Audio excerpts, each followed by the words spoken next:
The Lamborghini's engine roared to silence in the dusty garage. Leonard Voss stepped out, designer shoes crunching on gravel, eyes scanning the cramped workspace with unveiled disgust.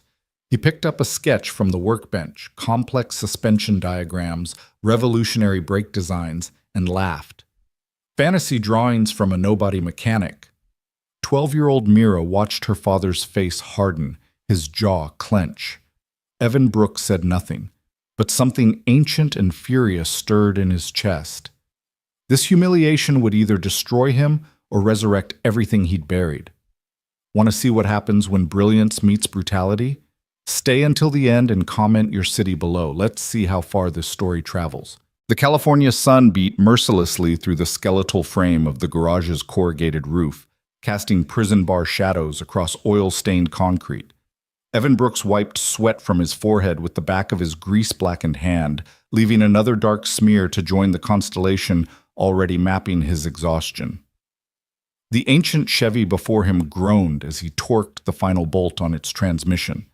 Mrs. Chen's car, the third repair this week that would barely cover groceries. "Dad! Mrs. Patterson called again about her Buick," Mira's voice rang from the small office attached to the garage, bright and clear as wind chimes. At 12 years old, his daughter possessed the kind of relentless optimism that both sustained and devastated Evan daily. She emerged holding a pink phone decorated with star stickers, her dark curls pulled into a ponytail, wearing an oversized MIT t-shirt he'd bought her 3 birthdays ago when dreams still seemed possible. "Tell her Thursday," Evan called back, crawling out from under the Chevy. His knees popped. He was only 37 but felt decades older. "And remind her about the estimate I gave her. No surprises this time." Mira nodded seriously, already dialing. She'd become his unofficial secretary over the past 2 years, managing appointments between homework and her obsessive sketching of mechanical designs that made Evan's heart ache with pride and regret. She was brilliant, genuinely brilliant, and trapped in this dying garage in Riverside because her father had become a ghost of what he'd once been. The Brooks Automotive Solutions sign hanging askew outside was a relic from better times, back when Evan had been a rising star at Quantum Motors, leading a team developing revolutionary safety systems, back when Sarah had been alive, when their modest home in Pasadena had rung with laughter, when the future stretched endless and golden before them, before the accident, before the lawsuit that Quantum Motors buried under an avalanche of corporate lawyers, before Evan discovered that the airbag defect that killed his wife had been documented, known, and deliberately suppressed because a recall would cost more than the projected wrongful death settlements. Before he'd walked away from everything, his career, his reputation, his fury, to raise Mira in this borrowed garage in a town where nobody knew his name or cared about his past. "Dad?" Mira appeared beside him, holding out a bottle of water beaded with condensation. "You forgot to eat lunch again." "I'll grab something later, Butterfly." He took the water, drank deeply. The nickname came from her childhood fascination with metamorphosis, how something small and earthbound could transform into something that defied gravity. "You always say that." She crossed her arms, a miniature version of Sarah's lecture stance. "And you're working on the Yamamoto drawings again." Her eyes flicked to the workbench where Evan's latest sketches lay scattered. Advanced suspension concepts, revolutionary brake cooling systems, adaptive safety mechanisms that could predict collision patterns before they occurred. "Just thinking," Evan said softly. "Keeps my mind sharp." "They're brilliant, you know." Mira picked up one of the drawings, her young eyes tracking the technical annotations with surprising comprehension. She'd inherited his engineering instincts. "Why don't you do something with them? Send them somewhere? Show someone?" "Show who, Butterfly?" "I fix cars now, that's enough." "But you could—" The roar of an engine cut her off. Not the tired wheeze of Riverside's usual vehicles, but a sound like liquid thunder, precision, and power compressed into mechanical poetry.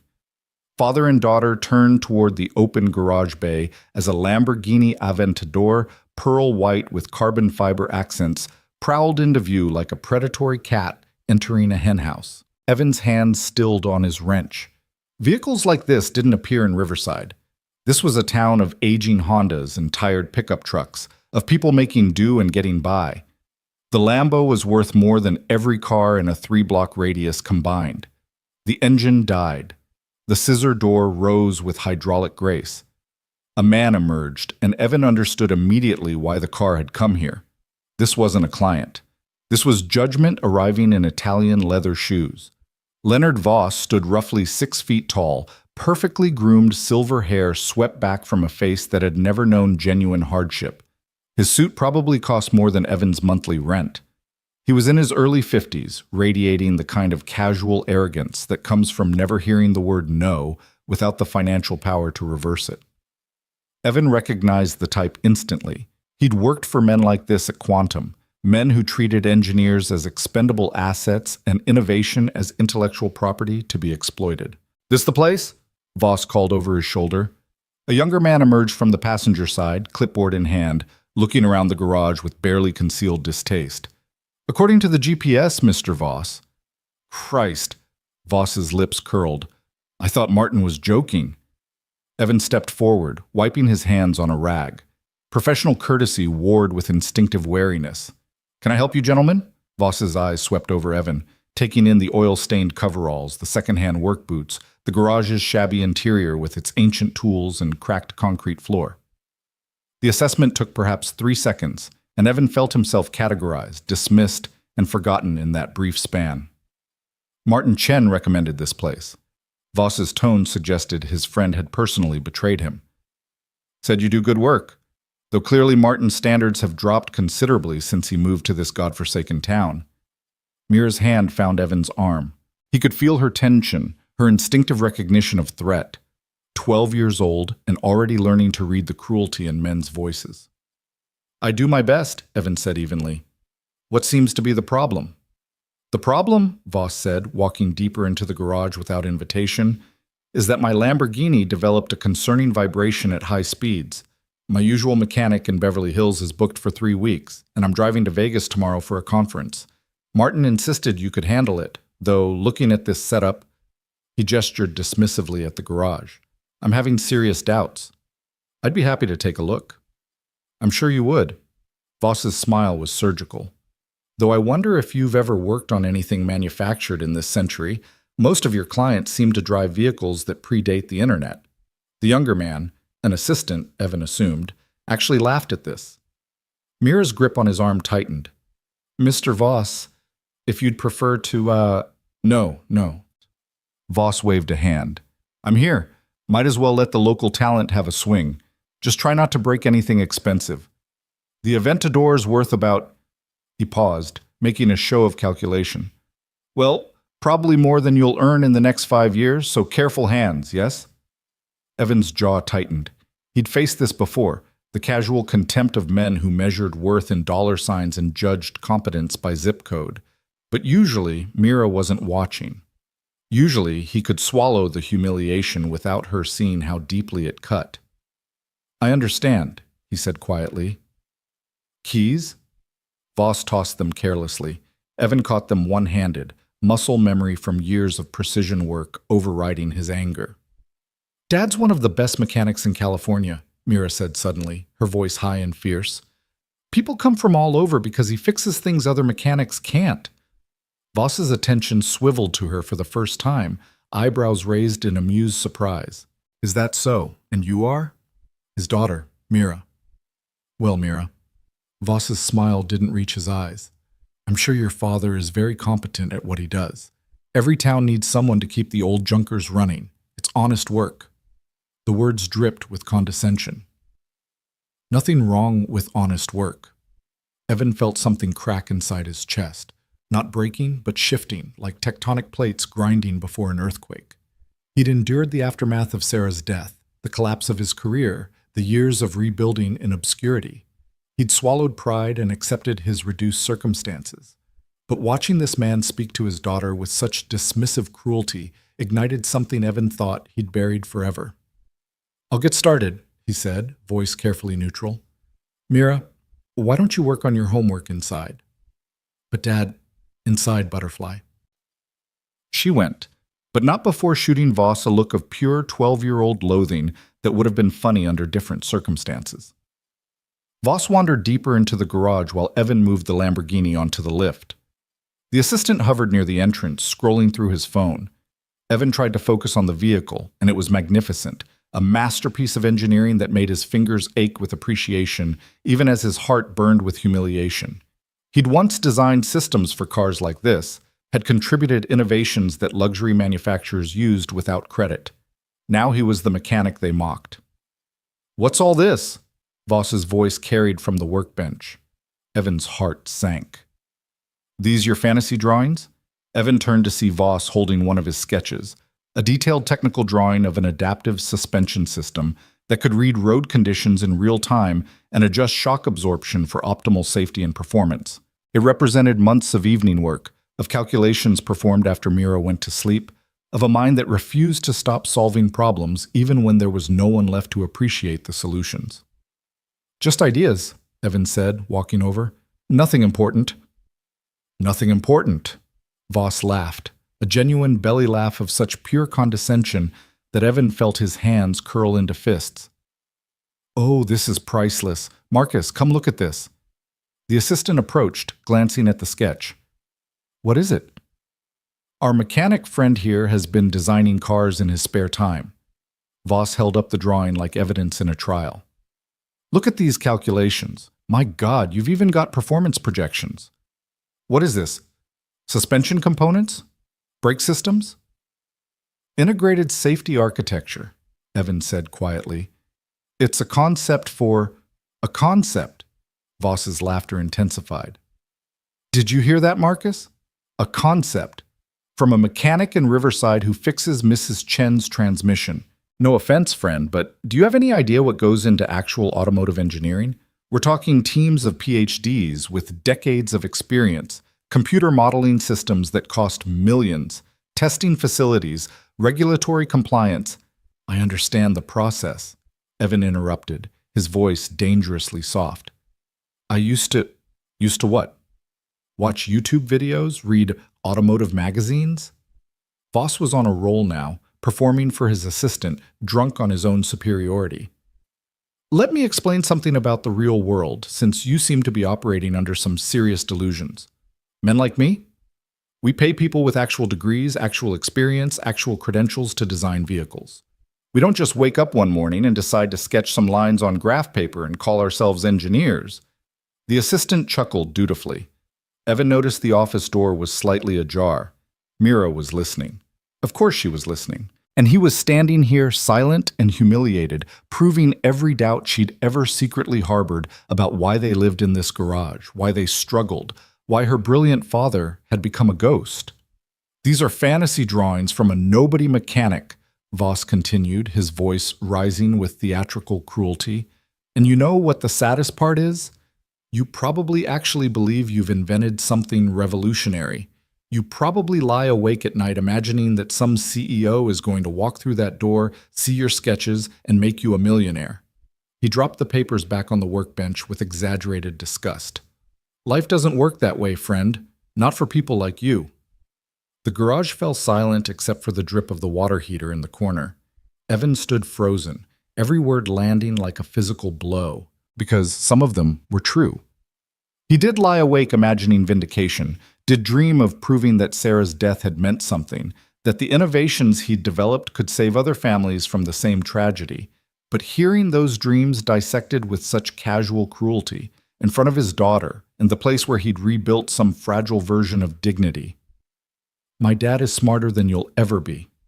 Mira stood in the office doorway, tears streaming down her face, fists clenched, her entire body shaking with fury and grief. "Mira," Evan started. "No!" She stormed forward, placing herself between Evan and Voss. "You don't know anything about him. He used to work for Quantum Motors. He led the engineering team. He created safety systems that saved lives." Voss's eyebrows rose, genuine interest flickering across his face for the first time. "Quantum Motors? You worked for Quantum?" Evan closed his eyes. He'd never told Mira not to mention his past, but he'd hoped she'd understand the unspoken rules of his exile. "I did," he admitted. 6 years ago. I left." "Left or were fired?" Voss's smile returned, sharper now. Let me guess, you had some disagreement about compensation? Felt undervalued? Thought you deserved more recognition? He laughed. Oh, this explains so much. You're one of those guys, the bitter ex-employee who thinks he was the real genius behind the company's success. Now you're rotting in this garage, sketching revenge fantasies and telling your kid bedtime stories about how talented Daddy used to be. Stop it, Mira shouted. His wife died. My mom died because Quantum knew their airbags were defective and didn't fix them. He left because they were liars and murderers. The words hung in the air, raw and terrible. Evan felt his world tilt. He'd never told Mira the details. She'd been too young when Sarah died, and he'd wanted to protect her from the ugliness of corporate malfeasance, from understanding that her mother's death had been preventable, that profit margins had been valued more than human lives. But she'd figured it out. Of course she had. She was brilliant, and she'd spent 2 years watching her father work himself to exhaustion. In this garage. Had seen the lawsuit papers he'd thought were hidden, had probably Googled the accident report and read every detail he'd tried to spare her. Voss's smile faded slightly. Well, that's unfortunate. But personal tragedy doesn't qualify you to redesign automotive engineering. If anything, it probably clouds your judgment, makes you obsessive about safety at the expense of performance. That's why companies hire professionals, people who can think objectively. Evan found his voice. Get out. Excuse me? Get out of my garage. Take your car somewhere else. Voss laughed, incredulous. Are you serious? You're turning down business because I hurt your feelings? I'm turning down business because I don't work for people who disrespect me or my daughter. Keys. Evan held out his hand. For a moment, Voss looked genuinely surprised, as if the concept of a mechanic in a dying garage refusing his money was incomprehensible. Then his face hardened. You know what? He snatched the keys from Evan's hand. This place was a dump anyway. I'll drive on the vibration. Probably imagined it. He stalked toward the Lamborghini, Marcus scurrying after him. And for your information, friend, those sketches? They're garbage. Pure fantasy. No reputable company would waste 5 minutes on them. But sure, keep dreaming. Maybe someday you'll wake up. The Lamborghini's engine roared to life. Voss powered out of the garage, tires spitting gravel, the sound of expensive machinery fading into the California afternoon. Evan stood in the sudden silence, still shaking with adrenaline and suppressed rage. Mira rushed to him, wrapping her arms around his waist, her face pressed against his stained coveralls. I'm sorry, she whispered. I shouldn't have said anything about Mom. He was so mean. You don't need to apologize, Butterfly. Evan held her tight, his voice rough. Not for defending me. Not for any of this. He called your work garbage. I know. But it's not. It's brilliant. Anyone with eyes could see that. Evan looked at the scattered sketches on his workbench. Years of work, of channeling grief into innovation, of solving problems that had killed Sarah and could kill others. Voss was right about one thing. They were fantasy, not because the designs were flawed, but because Evan had no way to make them real. No company would listen to a disgraced ex-employee working out of a riverside garage. No investor would fund an engineer who'd walked away from the industry. His ideas would die here, unknown and unbuilt. Sometimes brilliant isn't enough, he said quietly. Mira pulled back, looking up at him with Sarah's eyes, dark and fierce and unwilling to accept defeat. Then we make it enough. We find someone who'll listen. We prove he's wrong. Mira, No, Dad. Listen. She grabbed his hands, her grip surprisingly strong.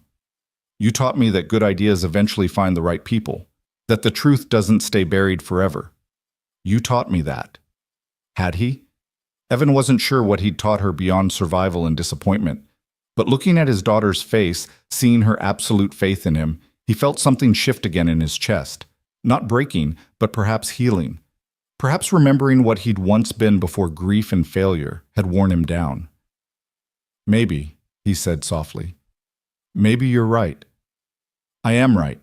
Mira released him and marched to the workbench, gathering the scattered sketches with careful hands. And I'm going to prove it. Come on. Come on where? The office. You have a computer. I have the internet. And someone, somewhere is going to recognize genius when they see it. Evan watched his daughter disappear into the tiny office, clutching his designs like treasure. He should stop her, should explain that the world didn't work the way she imagined, that professional engineering communities were closed systems that didn't welcome outsiders, that posting his concepts online would likely accomplish nothing except exposing them to more mockery. But he didn't stop her. Because Leonard Voss's cruelty had awakened something Evan thought had died with Sarah, the stubborn, furious refusal to let arrogance win. The belief that his work mattered. The conviction that silence was sometimes more destructive than failure. He followed Mira into the office, where she was already booting up the ancient desktop computer, her fingers flying across the keyboard with determined purpose. "Okay," she said. "There are these engineering forums. I've been reading them for months. MIT's open boards, automotive design communities, even some Tesla fan groups who love discussing modifications. We post your designs there, explain what they do. Let people who actually understand engineering see them." "Mira, these are specialized communities. They're not going to take seriously. A nobody mechanic from Riverside?" She looked at him with devastating clarity. "I know. That's why we don't tell them that part. We just show the work. Let it speak for itself." Evan felt tears prick his eyes. When had his daughter become so brave? When had she developed this warrior's heart? "Okay," he heard himself say. "Okay, Butterfly. Let's try." They worked through the afternoon, Evan explaining the technical aspects of each design while Mira typed furiously, crafting posts that stripped away personal details and focused on the innovations themselves. By sunset, they'd uploaded his adaptive suspension concept, his revolutionary brake cooling system, and his integrated safety architecture to 7 different forums and engineering communities. "Now we wait," Mira said, hitting the final submit button. "And hope," Evan added. "No." She turned to him, her face serious beyond her years. "Not hope. We know, because you're brilliant, Dad. And eventually, the right people are going to see it." That night, after Mira had gone to bed, Evan stood in the garage holding the sketch that Voss had mocked. He studied the lines and calculations he'd poured months into creating, trying to see them objectively. Were they garbage? Fantasy drawings from a nobody mechanic? Or were they something more? He thought about Sarah, about the last time he'd seen her alive, kissing him goodbye before driving to pick up groceries, her laughter as Mira did a cartwheel in the driveway, the ordinary beauty of a Thursday afternoon that had become the last afternoon. He thought about the police report, the lawsuit documents, the moment he'd discovered that her death had been preventable, and he thought about Leonard Voss's words. "You probably lie awake at night imagining that some CEO is going to walk through that door." Yes, he did imagine that. Because the alternative, accepting that Sarah's death was meaningless, that his innovations would die with him, that men like Voss would always win, was unbearable. Evan carefully stored the sketches in a folder, turned off the garage lights, and walked to his small apartment above the shop. Somewhere across the internet, his designs were floating in digital space, waiting to be seen, waiting to be judged, waiting to matter. He didn't sleep that night, but for the first time in 2 years, it wasn't grief that kept him awake. It was something that felt dangerously like hope. 3 days passed like water through cupped hands. Slow enough to feel each hour, fast enough that Evan couldn't quite believe it was Friday morning when Mira burst into the garage waving her phone like a flag of victory. "Dad! Dad, you have to see this!" Evan looked up from the Buick he was working on, transmission fluid coating his forearms. Mrs. Patterson's repair had turned into a nightmare of corroded bolts and stripped threads, the kind of job that ate time and profit in equal measure. "Butterfly, I'm right in the middle of—" "Forget the Buick." She skidded to a stop beside him, breathless, her eyes blazing with an intensity that made his stomach flip. "Your posts are blowing up, like actually blowing up." He wiped his hands on a rag, slowly, buying time to manage expectations. They'd checked the forums obsessively for 2 days, a handful of views, a couple of generic comments, nothing suggesting anyone of importance had noticed. By yesterday, Evan had convinced himself the whole exercise had been therapeutic, but ultimately futile. The world didn't work on merit alone. He'd learned that lesson the hard way. "Show me," he said, keeping his voice carefully neutral. Mira thrust the phone at him. The screen showed one of the engineering forums they'd posted to, but the view counter had exploded. Over 40,000 views on the adaptive suspension post alone. The comment section scrolled endlessly, filled with technical analysis, heated debates, users tagging other engineers and researchers. "Look at this one," Mira said, navigating to a comment near the top. "This guy works at BMW's Munich facility. He's calling your brake cooling system potentially revolutionary. And here," she scrolled frantically, "someone from MIT's mechanical engineering department wants to know who designed this because they've been working on similar concepts for 3 years and haven't solved the heat dissipation problem you figured out." Evan's hands started shaking. He read the comments with growing disbelief. These weren't casual observers or amateur enthusiasts. They were credentialed professionals, people with decades of experience, and they were taking his work seriously, more than seriously. They were dissecting it, stress testing the concepts, identifying applications he hadn't even considered. "There's more," Mira said, her voice dropping to something almost reverent. "Someone shared your integrated safety architecture post to a private forum for automotive executives. Dad, people at Tesla saw it. People at Ferrari." "Ferrari?" The word came out as barely a whisper. "Ferrari," Mira confirmed. She pulled up another thread, this one on a more exclusive platform requiring industry credentials to access. Someone had screenshotted the discussion and shared it publicly. Evan recognized several names in the thread. Senior engineers he'd once respected from a distance, people whose textbooks he'd studied in college. And they were talking about his work. Not mocking it, not dismissing it, analyzing it with the kind of serious technical rigor reserved for peer-reviewed research. "Jesus," Evan breathed. "Is it okay?" Mira asked suddenly, anxiety cracking through her excitement. "That I posted them? I didn't think about... are you mad?" He looked at his daughter, this fierce 12-year-old who'd taken his humiliation and transformed it into action, who'd believed in him when he'd barely believed in himself. "Mad? Butterfly, His voice broke. "I'm proud of you. So damn proud." She hugged him, not caring about the transmission fluid, and Evan held her there in the garage while the weight of 2 years began to shift. Not disappearing, Sarah's absence would always be a hollow space in his chest. But maybe, finally, beginning to mean something beyond grief. The phone rang in the office. They both jumped. "Probably Mrs. Chen about her timing belt," Evan said, but his heart was hammering. It rang again. Mira pulled away, looking at him with wide eyes. "Answer it," she whispered. Evan walked to the office on legs that felt disconnected from his body. The ancient landline rattled on the desk. He'd kept it because cell service was spotty in the garage and clients needed reliability. He picked up on the fourth ring. "Brooks Automotive." "Mr. Brooks? Mr. Evan Brooks?" The voice was female, precise, carrying the ghost of a European accent. "Speaking." "My name is Dr. Camilla Santori. I'm the head of advanced innovation at Ferrari SPA, based in Maranello, Italy." A pause. "I apologize for the cold call, but I've spent the last 6 hours analyzing designs I believe you created, and I'd very much like to speak with you about them." The garage tilted. Evan sat down hard in the desk chair, the phone pressed to his ear like a lifeline. "Ferrari," he said stupidly. "Yes. I realize this must seem unusual, but your work appeared on several engineering forums we monitor for emerging talent and disruptive concepts. Your integrated safety architecture specifically, I've had 3 of my senior engineers reviewing the calculations since yesterday afternoon." Another pause. "Mr. Brooks, are you the sole creator of these designs?" "I am." His voice sounded distant, like someone else was speaking through his mouth. "And you're currently working as an independent mechanic in Riverside, California?" "Yes." "May I ask why?"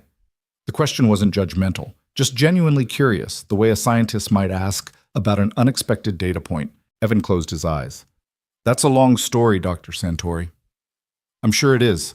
Mr. Brooks, I'm going to be direct because my schedule is fairly unforgiving. The concepts you've posted represent solutions to problems Ferrari has been struggling with for over 3 years. Your brake cooling system alone would give us a significant competitive advantage in Formula One applications. Your suspension design could revolutionize how we approach adaptive handling. And your safety architecture, her voice softened slightly, if implemented correctly, could save lives. Many lives. Mira appeared in the doorway, her face a question mark. Evan couldn't speak, could only shake his head in wonder. I'd like to send a team to meet with you, Dr. Santori continued. Today, if possible. Tomorrow, at the latest. We're prepared to discuss consulting arrangements, potential partnerships, whatever structure makes sense. But first, we need to verify the work is authentic and understand the full scope of your capabilities. Would you be amenable to that? You want to send a team to Riverside. Is that a problem? Evan looked around the shabby office. Water-stained ceiling tiles, a filing cabinet held together with duct tape, Mira's homework scattered across the desk beside outdated automotive manuals. This wasn't where careers were born. This was where they came to die. No, he heard himself say. No problem at all. Excellent. I'll have my assistant contact you within the hour to arrange details. In the meantime, Mr. Brooks, please don't share these designs with anyone else. Not yet.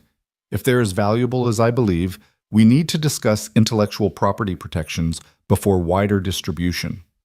I understand. And Mr. Brooks?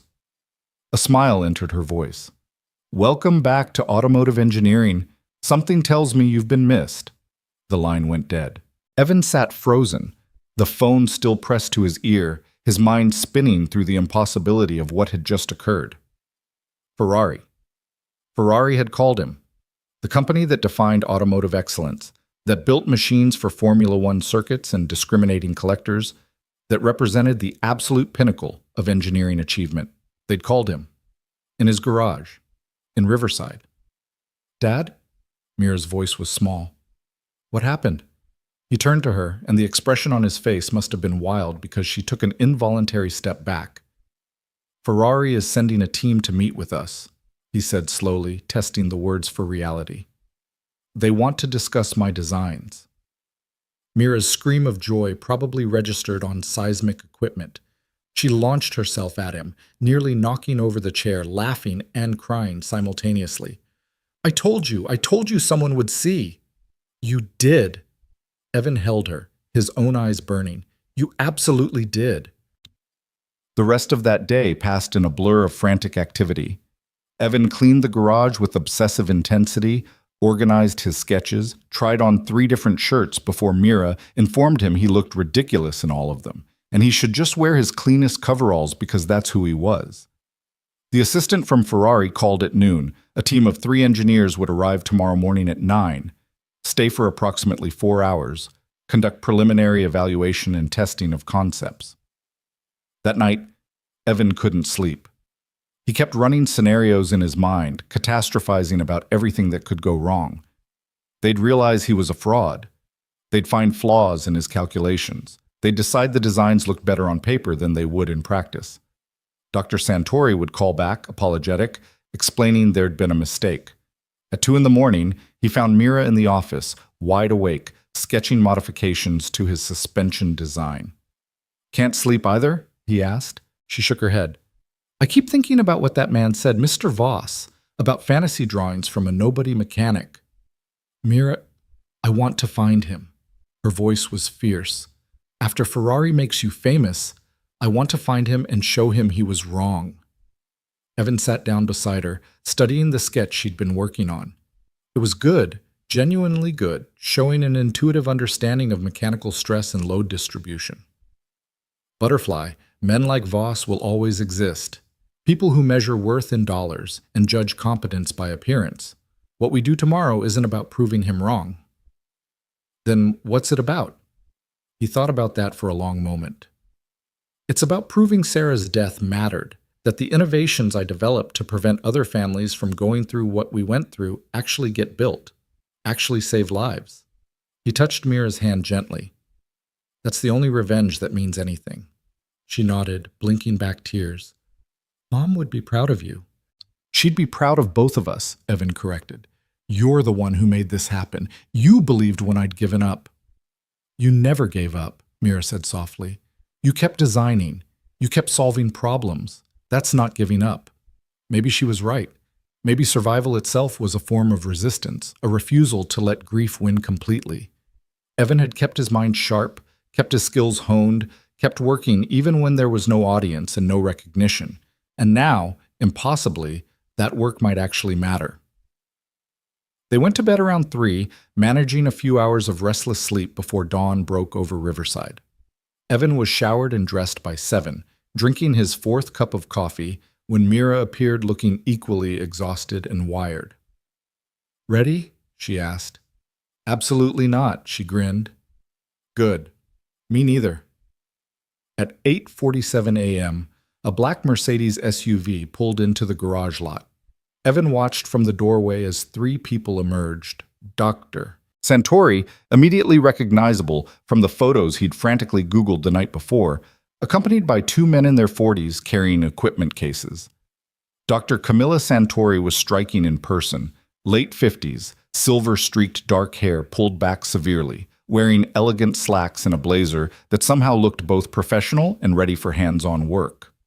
Her eyes, Evan noticed immediately, were the eyes of someone who'd spent decades evaluating machinery and people with equal precision. "Mr. Brooks?" She extended her hand, her grip firm and warm. "Thank you for accommodating us on such short notice." "Thank you for coming." Evan was acutely aware of the garage's shabbiness, the oil stains on the concrete, the ancient tools hanging on pegboard walls. "I apologize for the accommodations. I wasn't expecting—" "Please." She waved off his concern. Some of Ferrari's most important innovations were developed in workshops that made this look palatial. Genius doesn't require luxury. She gestured to her companions. "This is Marco De Luca, Senior Systems Engineer, and James Chen, Computational Modeling Specialist." They shook hands, both men studying Evan with unconcealed curiosity.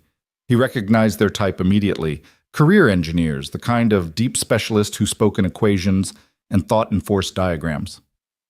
"And who is this?" Dr. Santori asked, noticing Mira hovering behind Evan. "My daughter, Mira." "Ah." Dr. Santori crouched slightly to meet Mira's eyes. "I understand you're the one who posted your father's designs online." Mira nodded, suddenly shy. "That took courage," Dr. Santori said seriously, "and excellent judgment. You may have changed the trajectory of automotive safety innovation. That's not something many 12-year-olds can claim." Mira's face blazed with pride. Evan felt his throat tighten watching them. "Now then." Dr. Santori straightened, all business. "Shall we begin? I'd like to review your complete portfolio of designs, discuss your methodologies, understand the scope of your research. Marco and James will run some preliminary stress tests and computational models to verify your calculations. If everything checks out, and I suspect it will, we'll move to more substantive discussions about next steps." The next 4 hours were among the most intense of Evan's professional life. He walked them through each design, explaining his reasoning, demonstrating the problems he'd identified and the solutions he'd developed. Dr. Santori asked razor-sharp questions that tested the depth of his understanding. Marco challenged his structural assumptions with hypothetical scenarios. James ran his calculations through sophisticated modeling software, looking for flaws or oversights. Evan held his ground. More than that, he thrived. This was the world he'd been exiled from, the world of serious engineers solving serious problems, and being back in it felt like oxygen after years of suffocation. He elaborated on concepts, sketched modifications in real time, engaged with their challenges, and incorporated their insights. "This section here," Marco said, pointing to the adaptive suspension design. "The sensor array for reading road conditions. You've specified a refresh rate of 100 Hz. That's faster than most current systems." "It needs to be," Evan explained. "Standard systems react to changes after they've occurred. I want prediction, not reaction. The sensors need to read conditions far enough ahead that the suspension can adjust before the vehicle encounters the irregularity. That requires faster processing. The computational load would be significant, which is why I've designed a dedicated neural processing unit specifically for this function." Evan pulled out another sketch. "See, it's not running through the main vehicle computer. It's a specialized system focused solely on suspension optimization." James looked up from his laptop. "Jesus, You've essentially designed a purpose-built AI for suspension control. I wouldn't call it AI exactly. I would, James interrupted. This is machine learning architecture. Pattern recognition, predictive modeling, real-time adjustment based on accumulated data. Mr. Brooks, do you understand what you've created here? Evan met his eyes. A system that could have saved my wife's life if it had existed 3 years ago. The garage fell silent. Dr. Santori studied him with new understanding. The accident that killed her, Evan continued, his voice steady despite the pain. Investigation determined the vehicle's suspension failed to compensate for a pothole at highway speed. The resulting loss of control led to the crash. Standard suspension would have managed it if the airbags had deployed correctly. But they didn't, because Quantum Motors knew they were defective and didn't issue a recall. He gestured to his designs. So I spent 2 years designing systems that would have prevented both failures. That's what you're looking at. Every calculation, every innovation, every redundancy built from the ground up to ensure no one else has to bury their wife because a manufacturer cut corners. Marco set down his tablet. James stopped typing. Dr. Santori's expression softened with something that looked like profound respect. "I'm sorry for your loss," she said quietly. "And I'm sorry the industry failed you and your family so catastrophically. I appreciate that. But I also need you to understand something, Mr. Brooks." She moved closer, her voice intense. "What you've created here transcends personal tragedy. These aren't just grief projects or revenge designs. They represent genuine advances in automotive safety and performance. Your brake cooling system solves thermal management problems we've been struggling with for years. Your suspension design could revolutionize adaptive handling across every vehicle class. And your integrated safety architecture, if properly implemented, could reduce traffic fatalities by as much as 30% according to preliminary models." 30%? Evan's voice cracked. 30%, James confirmed, turning his laptop around to show complex statistical projections. That's conservative.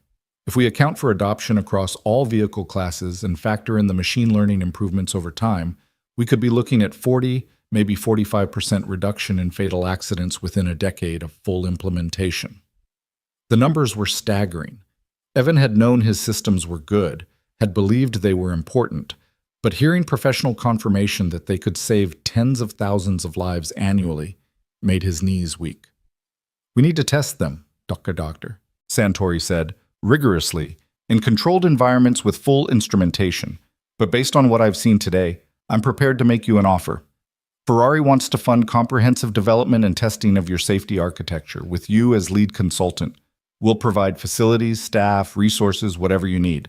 In exchange, we'll have first rights to implementation in our vehicles, with licensing opportunities for other manufacturers after initial deployment. "You're offering me a job." Evan couldn't quite process it. "I'm offering you a chance to change the automotive industry," Dr. Santori corrected. "The job is incidental. What matters is ensuring these innovations don't die in a riverside garage because one man was too proud or too hurt to try again." "I'm not proud," Evan said softly. "I'm terrified." "Good." She smiled. "Terror means you understand the stakes. Now I have one more question, and I need you to answer honestly. Are you willing to present these findings publicly? At a major automotive summit, in front of industry leaders and competitors?" Evan's stomach dropped. "How public?" "The Global Automotive Innovation Summit in Detroit. 2 weeks from now.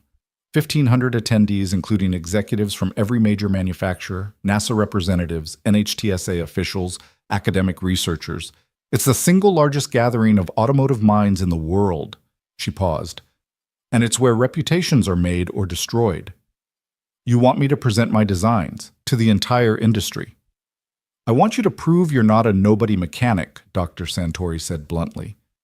"I want you to walk onto that stage and demonstrate that brilliance doesn't require credentials or corner offices, that sometimes the most important innovations come from people the industry has overlooked or discarded. Can you do that?" Evan thought about Leonard Voss's mocking laughter, about Sarah's empty chair at the dinner table, about Mira's fierce belief that truth eventually surfaced, about 2 years of exile and silence and grief that had fermented into something harder than anger, something like purpose. "Yes," he said, "I can do that." Dr. Santori's smile was fierce and approving. "Then let's get to work.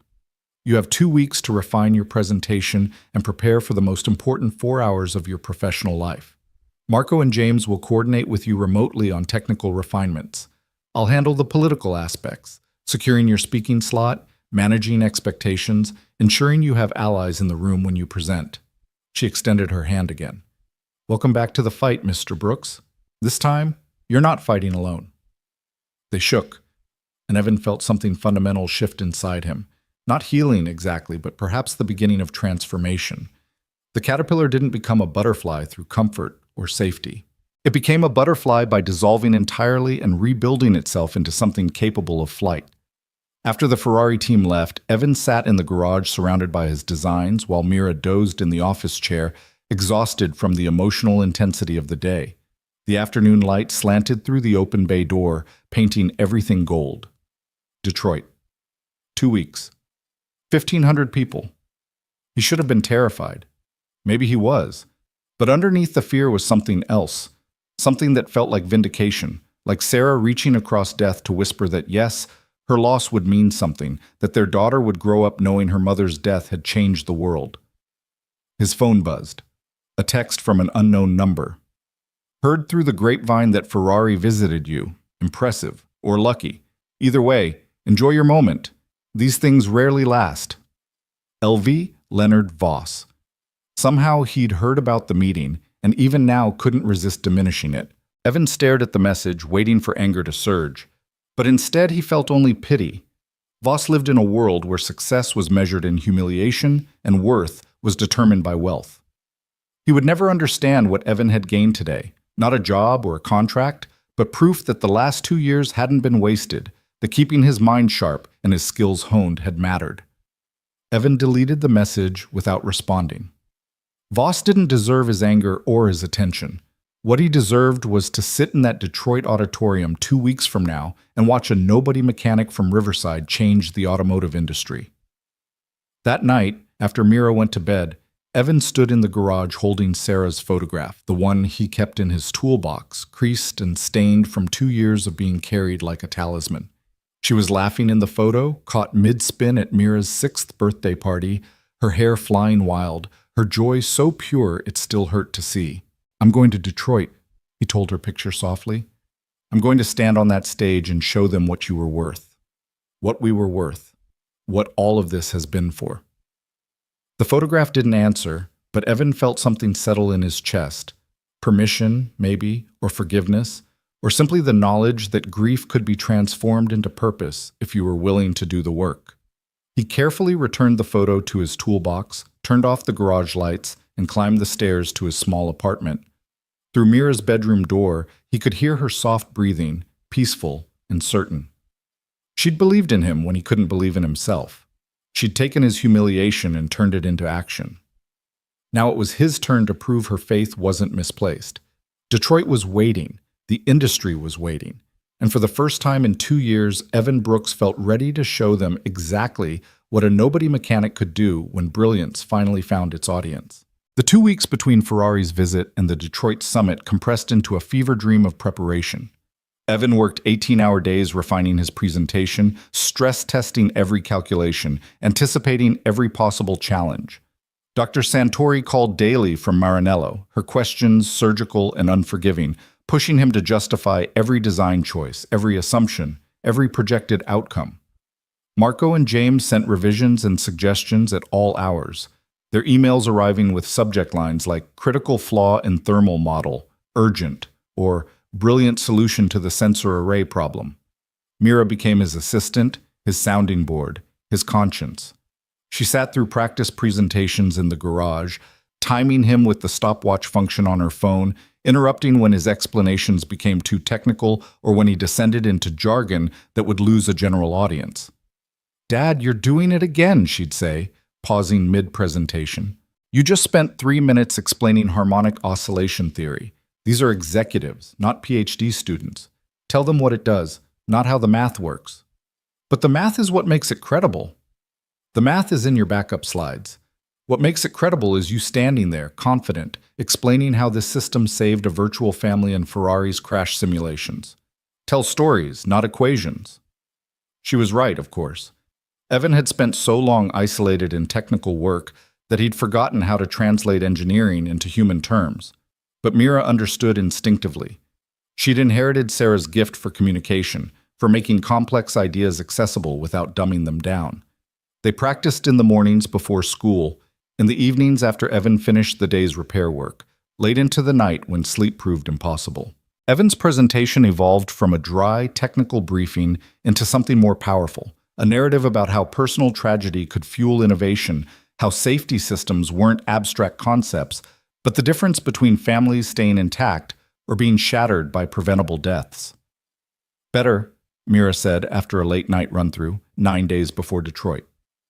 But you need to own what happened to you. Don't hide from it. Mr. Voss tried to use your past as a weapon. You need to use it as armor. I don't want to exploit your mother's death for sympathy. You're not exploiting it. You're explaining why this matters. She came to stand beside him, looking at the projected slides on the garage wall. Everyone in that room has lost someone, Dad. Everyone understands grief.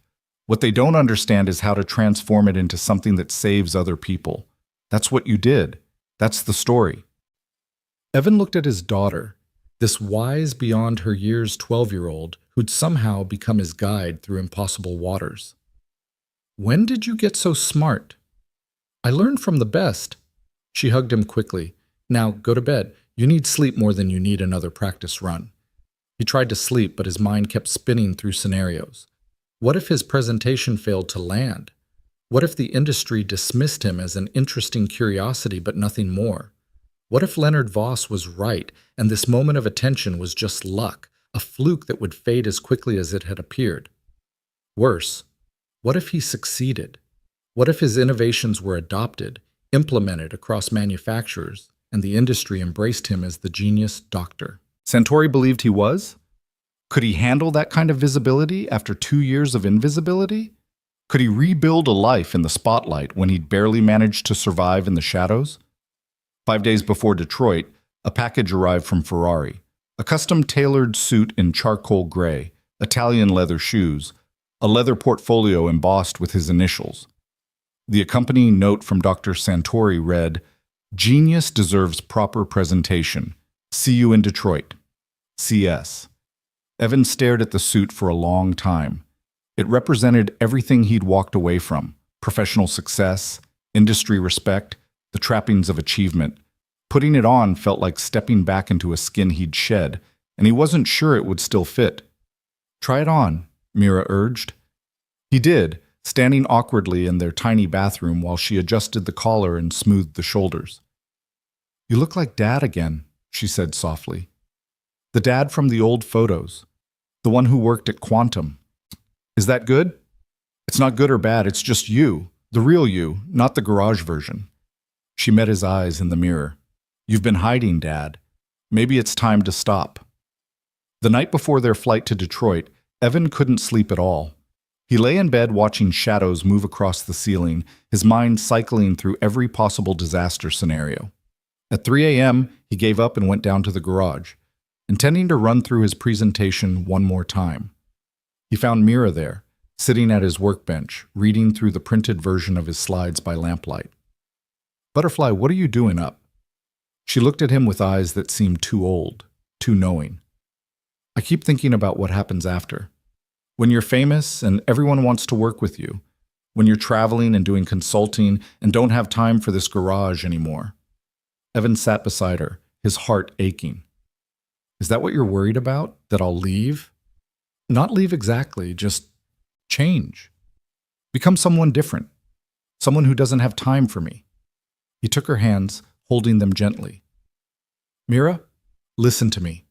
Whatever happens in Detroit, whatever opportunities come from this, you are my priority. Always. You're the reason I kept working when giving up would have been easier. You're the reason I'm standing on that stage tomorrow. Everything I do so you can have the life your mother and I dreamed for you." "But what if—" "No, what ifs. Here's what I know. I love you more than any career, any recognition, any amount of success. You are not losing me to this. If anything, you're gaining the father you deserve, the one who isn't buried in grief and regret, the one who can actually give you opportunities beyond this garage. Mira's tears came then, hot and fast. I don't want opportunities. I just want my dad. You have me. You've always had me. And tomorrow you're going to watch your dad do something impossible. And then we're coming home, and I'm still going to fix Mrs. Patterson's Buick and burn grilled cheese sandwiches and help you with your homework. The core things don't change, Butterfly. They just get better. She nodded against his shoulder, and they sat there in the quiet garage until dawn began to gray the eastern sky. The flight to Detroit was surreal. Ferrari had booked them first-class tickets, Mira's first time flying, and she pressed her face to the window during takeoff, watching California disappear beneath clouds. Evan tried to review his notes, but found himself instead watching his daughter discover the joy of flight, and something in his chest loosened slightly. Whatever happened next, they'd have this moment, this shared experience of rising above everything that had held them down. Dr. Santori met them at the Detroit airport, accompanied by Marco and James. She'd arranged accommodations at the Renaissance Center, the hotel attached to the convention center where the summit was being held. Their room overlooked the Detroit River, the Canadian shore visible in the distance.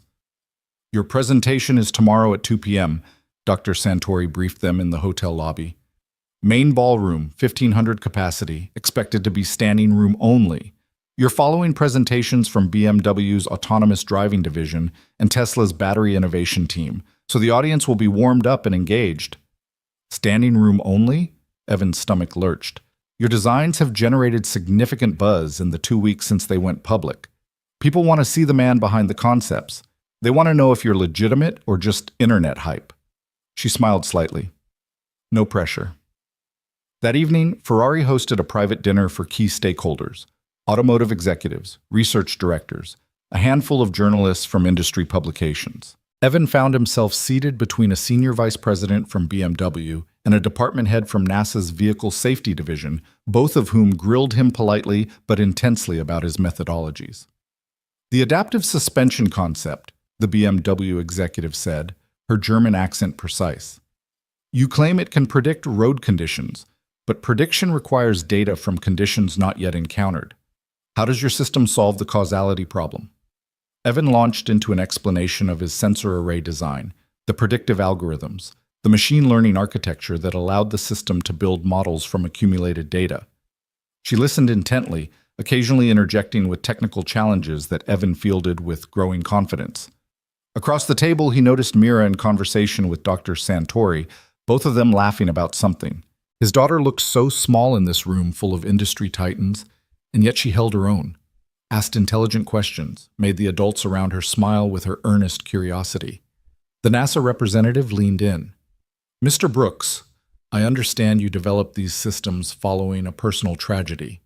May I ask what drives you to continue this work? Beyond the obvious motivation of preventing similar accidents? Evan considered the question carefully. I think I spent 2 years angry at Quantum Motors for suppressing the defect that killed my wife, angry at an industry that prioritizes profit over safety, angry at myself for not seeing the signs, not protecting my family better.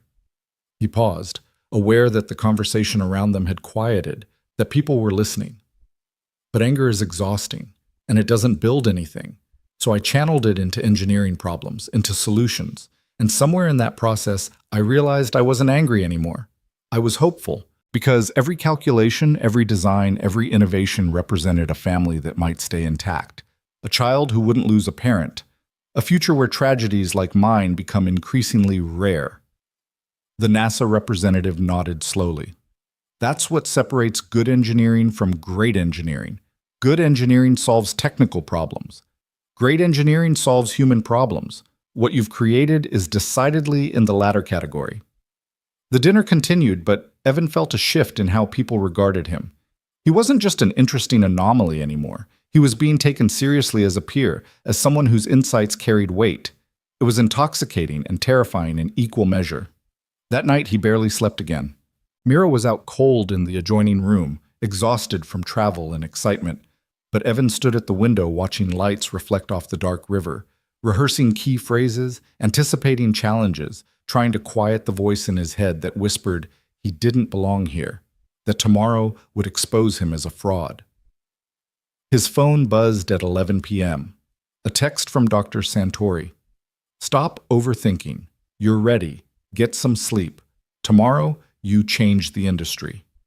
At 1:47 a.m., another text arrived, this one from an unknown number. Saw you're presenting tomorrow. Brave of you. Or foolish. Hard to tell which.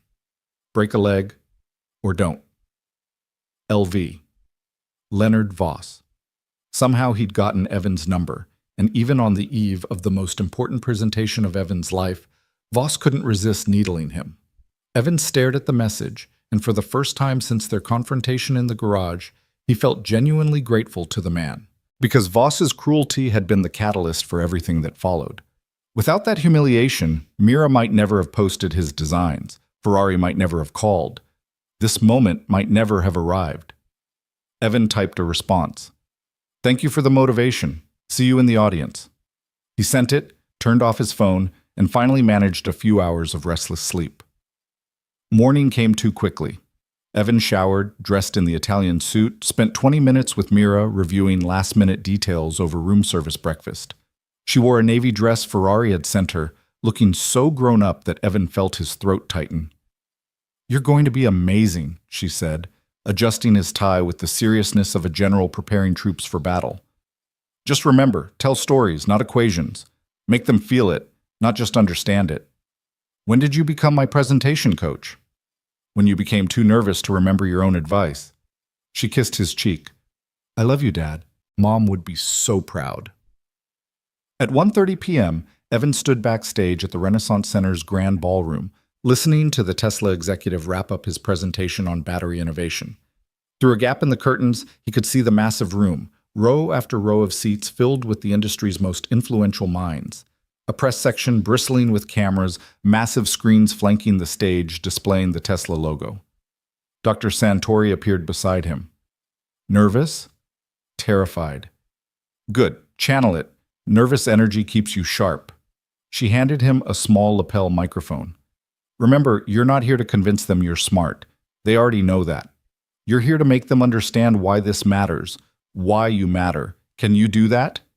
Evan thought about Sarah, about Mira, about 2 years in a riverside garage rebuilding himself from fragments.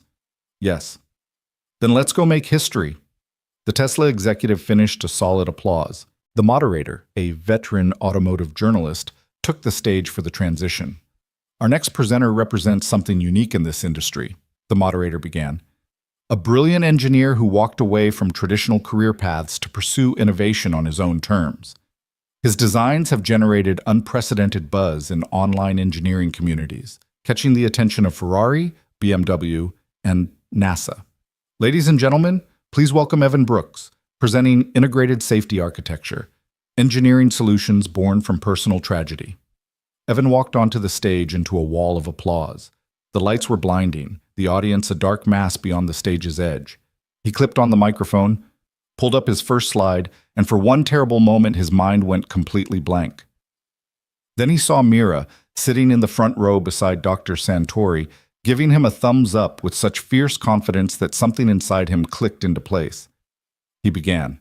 3 years ago, my wife Sarah died in a car accident that should have been survivable. His voice carried clearly through the ballroom, steady despite his racing heart. The investigation revealed 2 critical failures. First, the vehicle's suspension didn't compensate properly for a road irregularity at highway speed, causing loss of control. Second, the airbag system, which was known to be defective, failed to deploy. The manufacturer had documented this defect, but determined that a recall would cost more than projected wrongful death settlements. The ballroom had gone completely silent. My wife was 34 years old. She left behind a 9-year-old daughter and a husband who worked in automotive engineering and should have been able to protect his family from preventable failures. Evan advanced the slide, showing a photo of Sarah laughing at Mira's 6th birthday party. This is what the industry's failure to prioritize safety cost my family. And we're not unique. 38,000 people die annually in traffic accidents in the United States alone. Global numbers approach 1.35 million deaths, Many of these are preventable with better engineering. He could see people leaning forward, the press section raising cameras. I spent 2 years asking myself what engineering solutions could have saved Sarah. What systems could predict and prevent the cascade of failures that killed her? Another slide, his adaptive suspension diagram. This is what I developed: an integrated safety architecture that combines predictive suspension management, redundant safety deployment systems, and real-time risk assessment using machine learning algorithms. For the next 45 minutes, Evan walked them through his innovations. He showed Ferrari's crash simulation data demonstrating 30% reduction in fatal impacts. He presented NASA's preliminary analysis suggesting applications beyond automotive use. He displayed thermal models from BMW's Munich facility, confirming his brake cooling system solved problems their team had struggled with for years. But he didn't just present data. He told stories. He described the moment he'd realized standard suspension systems were fundamentally reactive, always responding to conditions after they occurred rather than anticipating them. He explained how his integrated safety architecture treated vehicle safety as a holistic system rather than a collection of independent components. Traditional approach treats safety features like airbags, crumple zones, and stability control as separate systems, Evan explained, his confidence growing as he hit his rhythm. My architecture integrates them into a unified system that communicates constantly, predicts potential failure cascades, and activates redundancies before primary systems fail. It's not revolutionary technology. It's revolutionary thinking about how existing technologies communicate. The questions started during his presentation, industry leaders interrupting with technical challenges. Evan welcomed them, fielded each one with detailed responses, used challenges as opportunities to demonstrate the depth of his research. "Mr. Brooks," called out a woman from the BMW section. "Your predictive models assume perfect sensor function. What about sensor degradation over time? Calibration drift?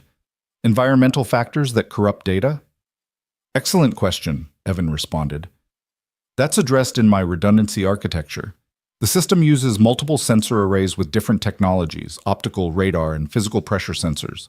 They cross-validate constantly. If one array starts showing drift, the others compensate while triggering a maintenance alert. The system degrades gracefully rather than failing catastrophically." A man in the Tesla section stood. "The computational requirements for real-time processing of this much data must be enormous. How do you prevent processing lag that could make predictions arrive too late?" "I designed a dedicated neural processing unit specifically for this function," Evan explained, pulling up the relevant diagram. "It's not running through the main vehicle computer.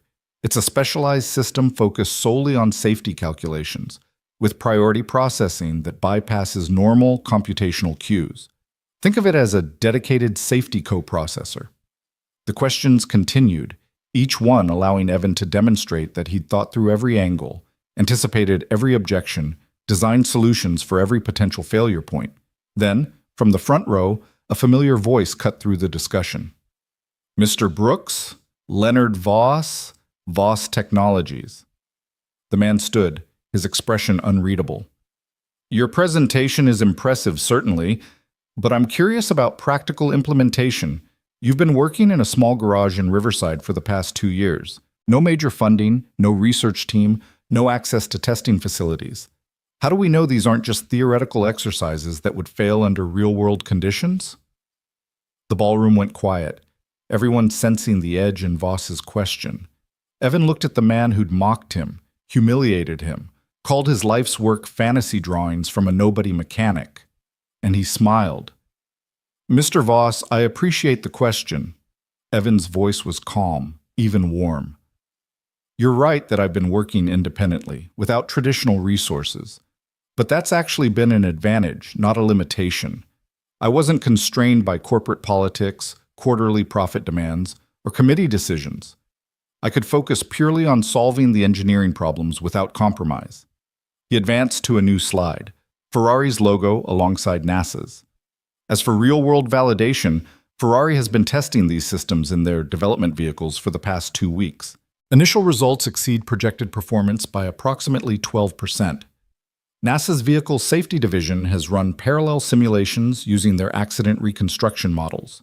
Their analysis suggests implementation across all vehicle classes could reduce traffic fatalities by 30 to 45% within a decade. Evan paused, letting that sink in. But to directly address your concern about my background, yes, I worked in a small garage. I fixed transmissions and changed oil while developing these innovations. And I think that's exactly the perspective the industry needs, because I wasn't designing for performance specs or profit margins. I was designing for the woman who drives her kids to school every morning, for the father working late who just wants to get home safely, for families who shouldn't have to lose someone because engineers prioritized cost efficiency over human life. The ballroom erupted in applause. Evan saw Voss's face flush, saw him sit down abruptly. "If there are no other questions," the moderator began. "One more." A man stood near the back. "Dr. Robert Chen, MIT Mechanical Engineering Department. Mr. Brooks, your work is clearly exceptional. But you mentioned earlier that you left the automotive industry after your wife's death. Can you elaborate on why you left Quantum Motors specifically?" The ballroom tensed. This was the question Evan had been dreading and hoping for in equal measure. "I left because I discovered that Quantum Motors had documented the airbag defect that killed my wife 9 months before her accident. They'd conducted internal testing, confirmed the flaw, and decided not to issue a recall because the projected cost exceeded their estimated liability from wrongful death settlements." Evan's voice remained steady, but emotion crept in at the edges. "They made a spreadsheet calculation that my wife's life was worth less than the inconvenience of fixing their mistake. When I confronted them with this information, they offered me a settlement with a non-disclosure agreement. I refused. I walked away from my career because I couldn't continue working in an industry that operated that way." The silence was absolute. "But here's what I learned in 2 years of exile," Evan continued. "The industry isn't fundamentally broken. The people in it aren't evil. But the incentive structures are misaligned. When safety recalls are treated as financial liabilities rather than moral imperatives, companies make terrible decisions. What I'm proposing isn't just new technology. It's a new framework for thinking about safety as a non-negotiable foundation of automotive design, not an expensive add-on that can be compromised when budgets get tight." Dr. Chen nodded slowly. "Thank you for your honesty. And for your work." The moderator stepped forward. "I think that's an appropriate place to close. Mr. Brooks, thank you for a truly remarkable presentation. Let's show our appreciation." The applause was thunderous, sustained, people rising to their feet. Evan stood on the stage, momentarily overwhelmed, watching 1,500 industry leaders acknowledge not just his work, but his pain, his perseverance, his refusal to let grief win. He found Mira in the crowd. She was crying, clapping so hard her hands must have hurt, her face blazing with pride and vindication. As Evan walked off stage, he was immediately surrounded. Executives pressing business cards into his hands, journalists requesting interviews, researchers wanting to discuss collaboration. Dr. Santori materialized from the chaos, gripping his arm firmly. "Not now," she told the crowd. "Mr. Brooks needs a moment. We'll arrange proper meetings through Ferrari's coordination team." She guided him to a quiet corridor backstage, where Mira launched herself at him with such force he staggered. "You did it," she sobbed into his suit jacket. "Dad, you were perfect. Did you see their faces? Did you hear them clapping?" "I heard them, Butterfly." Evan held her tight, his own eyes burning. "We did it. Together." Dr. Santori watched them with an expression that might have been maternal pride. "That was one of the finest presentations I've witnessed in 30 years in this industry. You didn't just present engineering solutions, Evan. You reminded everyone in that room why we do this work, why it matters." "What happens now?" Evan asked, still dazed. "Now? Now everything changes." She smiled. "But first, you have about 200 people who want to talk to you. Ready?" Evan looked at Mira, who nodded encouragingly. He thought about Leonard Voss sitting in the front row, forced to watch a nobody mechanic electrify the industry. He thought about Sarah, about whether she could somehow know that her death had sparked innovations that would save thousands of other families. "Ready," he said. And together, they walked back into the chaos of success, into a future that suddenly stretched bright and impossible before them. The rest of that day in Detroit blurred into a dizzying succession of handshakes, elevator pitches, and impromptu meetings in hotel corridors. Evan found himself shuttled between conference rooms where executives from BMW, Tesla, and Toyota competed for his attention, each offering variations on the same theme: come work for us, name your price, help us revolutionize our safety systems. Dr. Santori stayed close, running interference, reminding overeager recruiters that Ferrari had first rights to consultation agreements and that Mr. Brooks wasn't a free agent to be poached in hotel lobbies. By 7 that evening, Evan was exhausted in a way that had nothing to do with physical fatigue. His mind felt overstuffed with information, commitments, and possibilities that seemed too enormous to process. Mira had fallen asleep in a chair during his last meeting, her head tilted at an angle that would give her a neck ache, and the sight of her there, his fierce defender, finally surrendered to exhaustion, made his chest ache with protective tenderness. Enough, Dr. Santori declared, standing up in the middle of a Toyota executive's pitch about their development facility in Ann Arbor. Mr. Brooks has given you all remarkable access today. Now he needs rest, and frankly, so do I. We'll reconvene tomorrow at Ferrari's hospitality suite to discuss formal proposals. Until then, good evening. She ushered Evan and a groggy Mira out of the conference room, through the lobby, and into the elevator before anyone could protest. Thank you, Evan said as the doors closed. I was about to lose my mind. I know, you get that glazed look when you're overwhelmed. She pressed the button for their floor. Tomorrow will be more structured. Ferrari is hosting a formal negotiation session where interested parties can present written proposals. You'll review them with our legal team, and we'll help you evaluate which opportunities align with your goals. My goals? Evan repeated, the words feeling foreign. 2 weeks ago, his goal had been fixing Mrs. Chen's Chevy without losing money on parts. Now he was supposed to have strategic objectives for reshaping the automotive industry. The elevator opened. Dr. Santori walked them to their room, waiting while Evan fumbled with the key card. Get some sleep, she said. And Evan? What you did today was extraordinary. Not just the presentation, the way you handled yourself afterward. You stayed humble, asked good questions, didn't let anyone pressure you into commitments you weren't ready to make. That's rare, especially for someone who's been outside the industry for years. You should be proud. After she left, Evan got Mira into bed without fully waking her, then stood at the window overlooking the Detroit River, trying to organize his thoughts. His phone had been buzzing constantly. Congratulatory messages, interview requests, LinkedIn invitations from people he'd never heard of. One text stood out, sent 3 hours earlier from an unknown number. I was wrong about you, sincerely wrong. Would appreciate the chance to apologize properly. Leonard Voss. Evan stared at the message for a long time. Part of him wanted to ignore it, to let Voss sit with his humiliation the way Evan had sat with his in that garage. But another part, the part that had transformed grief into innovation rather than bitterness, recognized that vindication wasn't the same as vengeance. He'd proven Voss wrong not by destroying him, but by succeeding despite him. He typed back, apology accepted. No meeting necessary. Good luck with your work.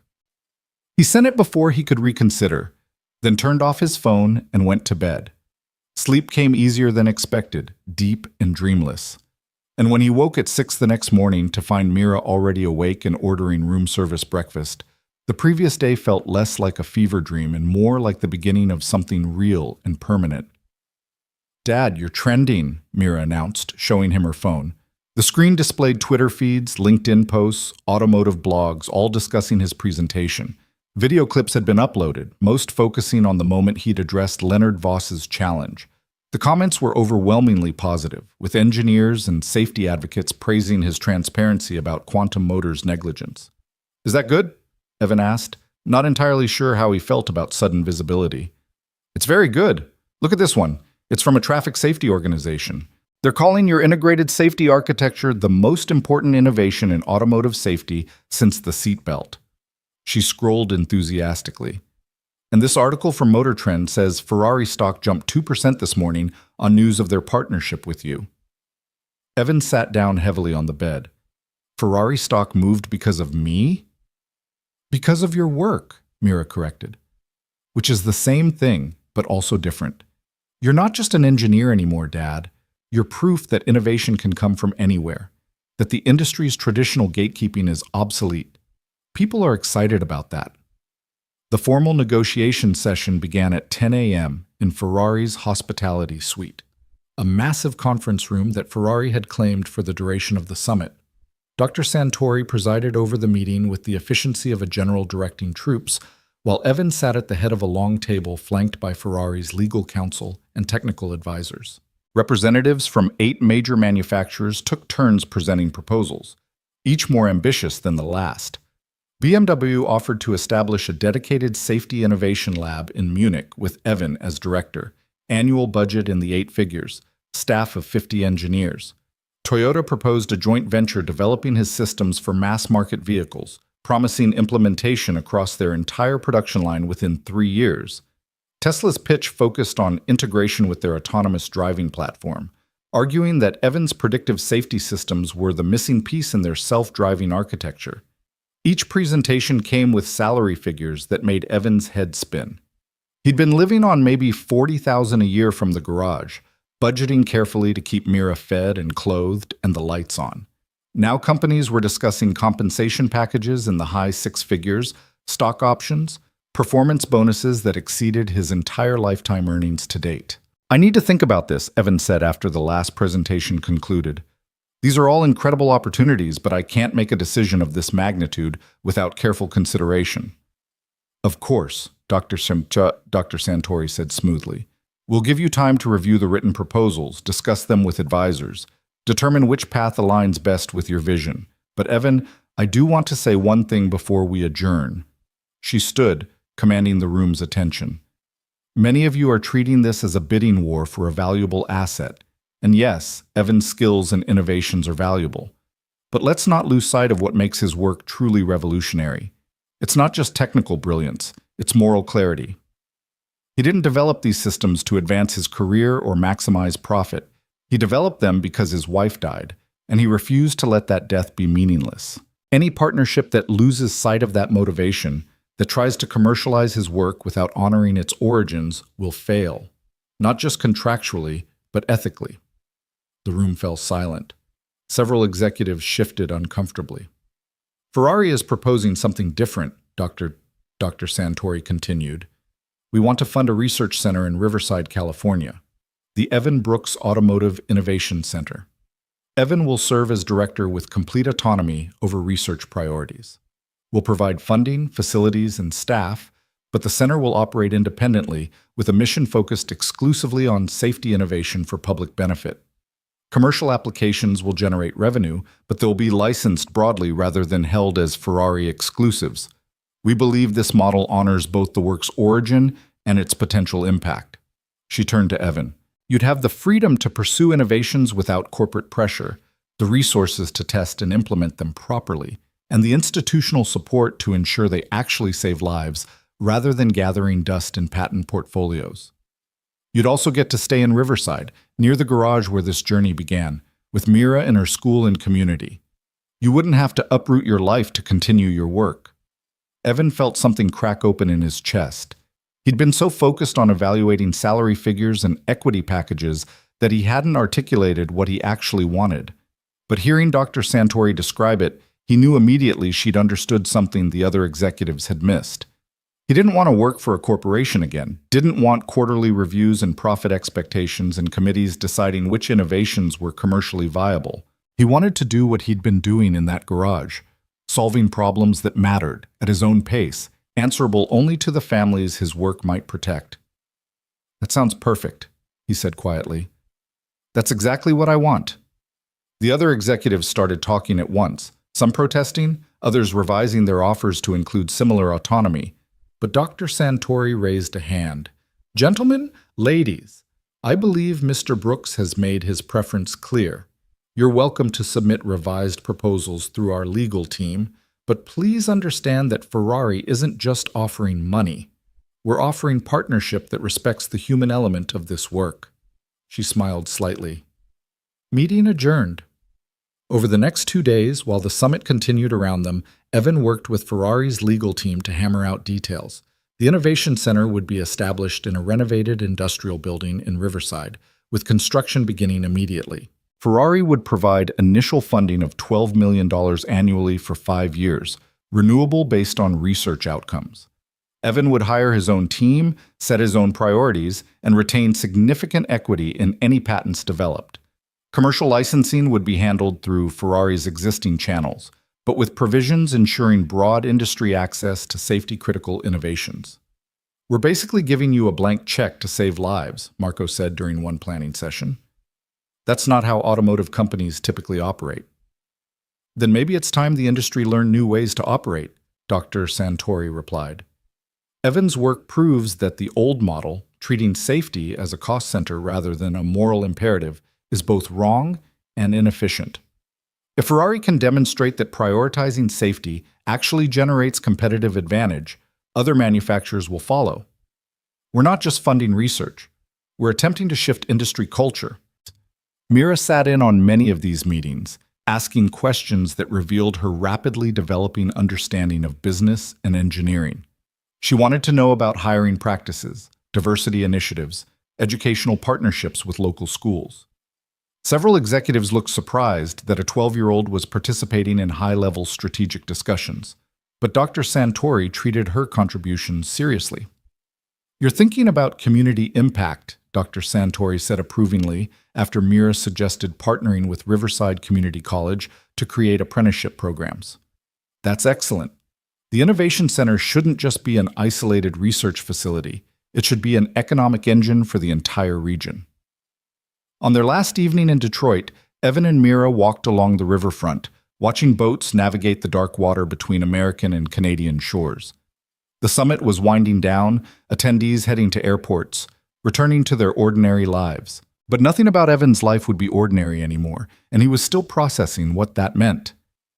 "You're quiet," Mira observed. "Just thinking?" About? About how fast everything changed. 3 weeks ago, I was fixing Mrs. Patterson's Buick and living paycheck to paycheck. Now I'm directing an innovation center with a $12 million annual budget. It doesn't feel real. "It's real," Mira said firmly, "and you deserve it. You've been brilliant this whole time, Dad. The world just finally noticed. I'm worried I'll mess it up, that I'll hire the wrong people, prioritize the wrong research, waste Ferrari's investment." "You won't. How do you know?" She stopped walking, looking up at him with Sarah's eyes, old beyond her years. "Because you care more about doing it right than doing it successfully. That's what makes you different from guys like Mr. Voss.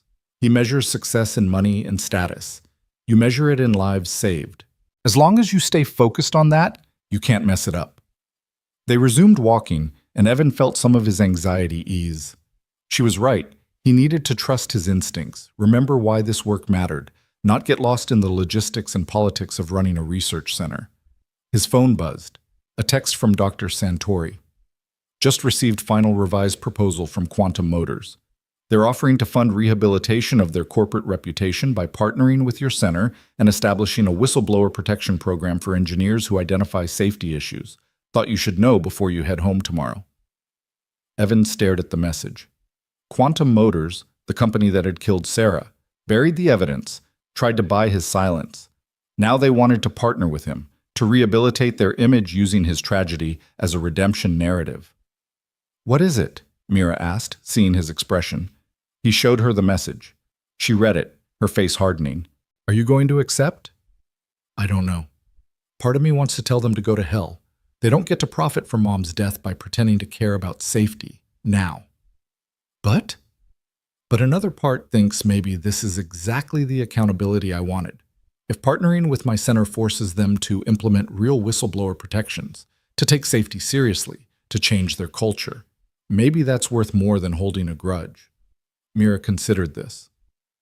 What would Mom want? The question hit him hard. Sarah had been practical, focused on outcomes rather than grievances.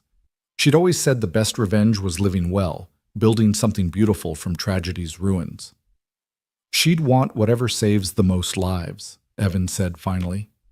"Even if it means working with people who failed her." "Then you know what to do." He typed a response to Dr. Santori. "Schedule a meeting with Quantum, But make it clear, I'm not interested in reputation rehabilitation. If they want partnership, they need to demonstrate genuine cultural change, starting with public acknowledgement of their failures and concrete steps toward better safety protocols. No PR spin. Real accountability.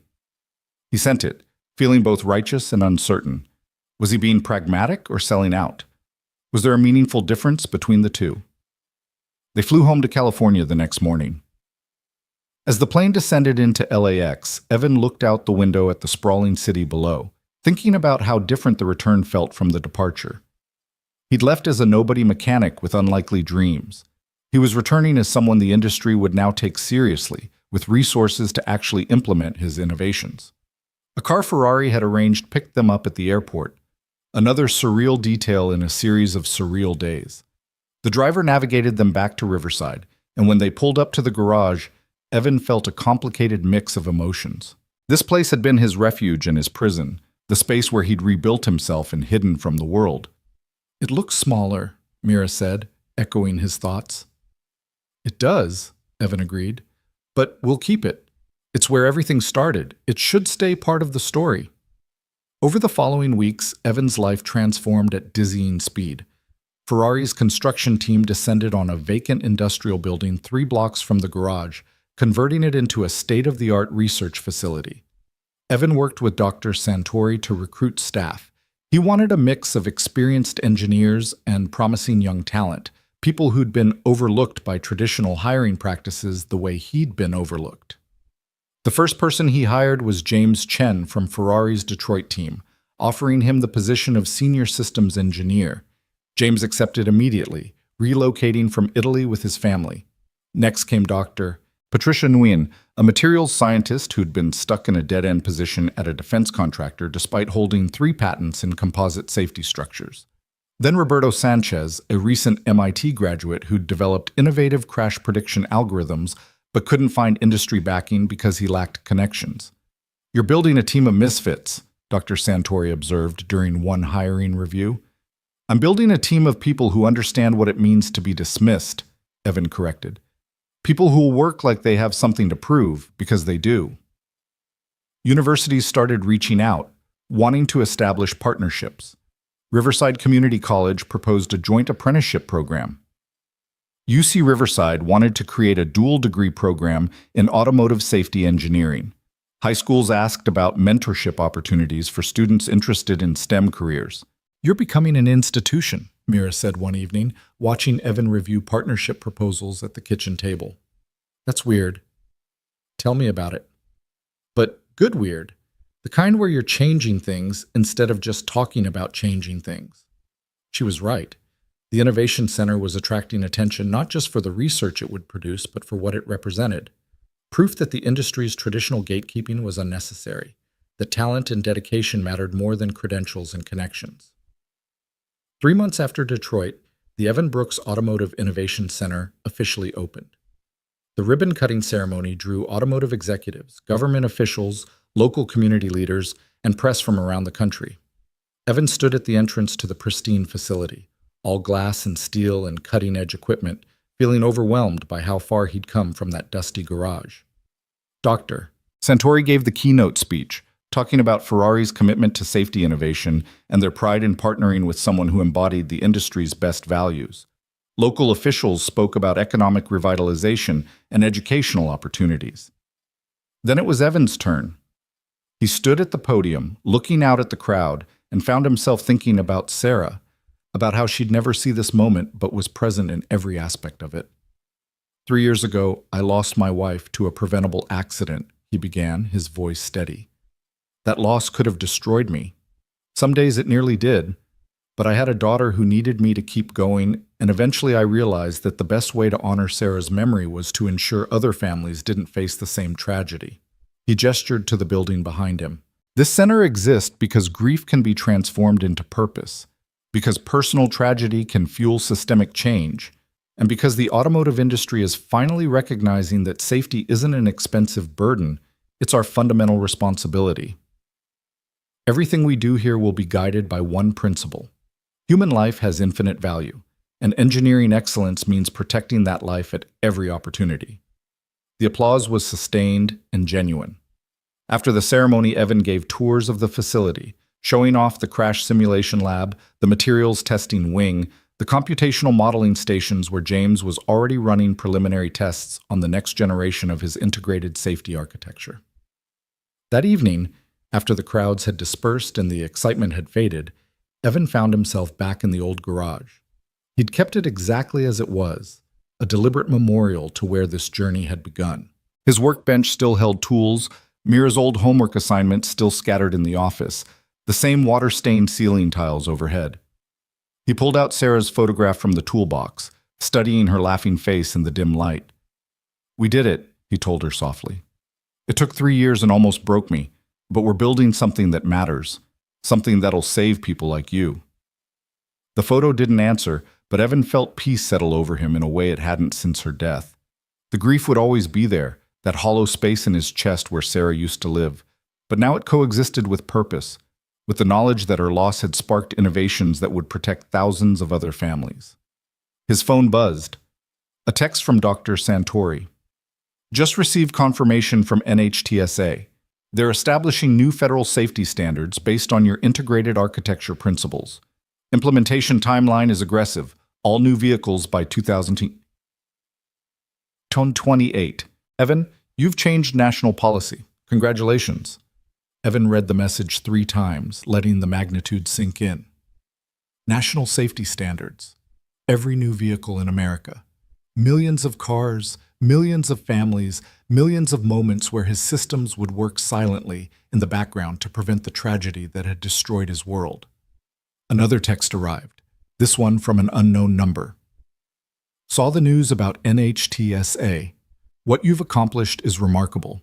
I meant what I said about being wrong about you. If you're ever willing to discuss it, I'd value the chance to properly apologize and perhaps support your work. Leonard Voss." Evan considered ignoring it, but found he couldn't. Voss's cruelty had been the catalyst for everything that followed, and maybe that deserved acknowledgement even if it didn't deserve forgiveness. He typed back, "The Innovation Center is always looking for partners committed to genuine safety advancement. If you're interested in contributing rather than controlling, let's schedule a meeting. But be clear, I'm not interested in gestures.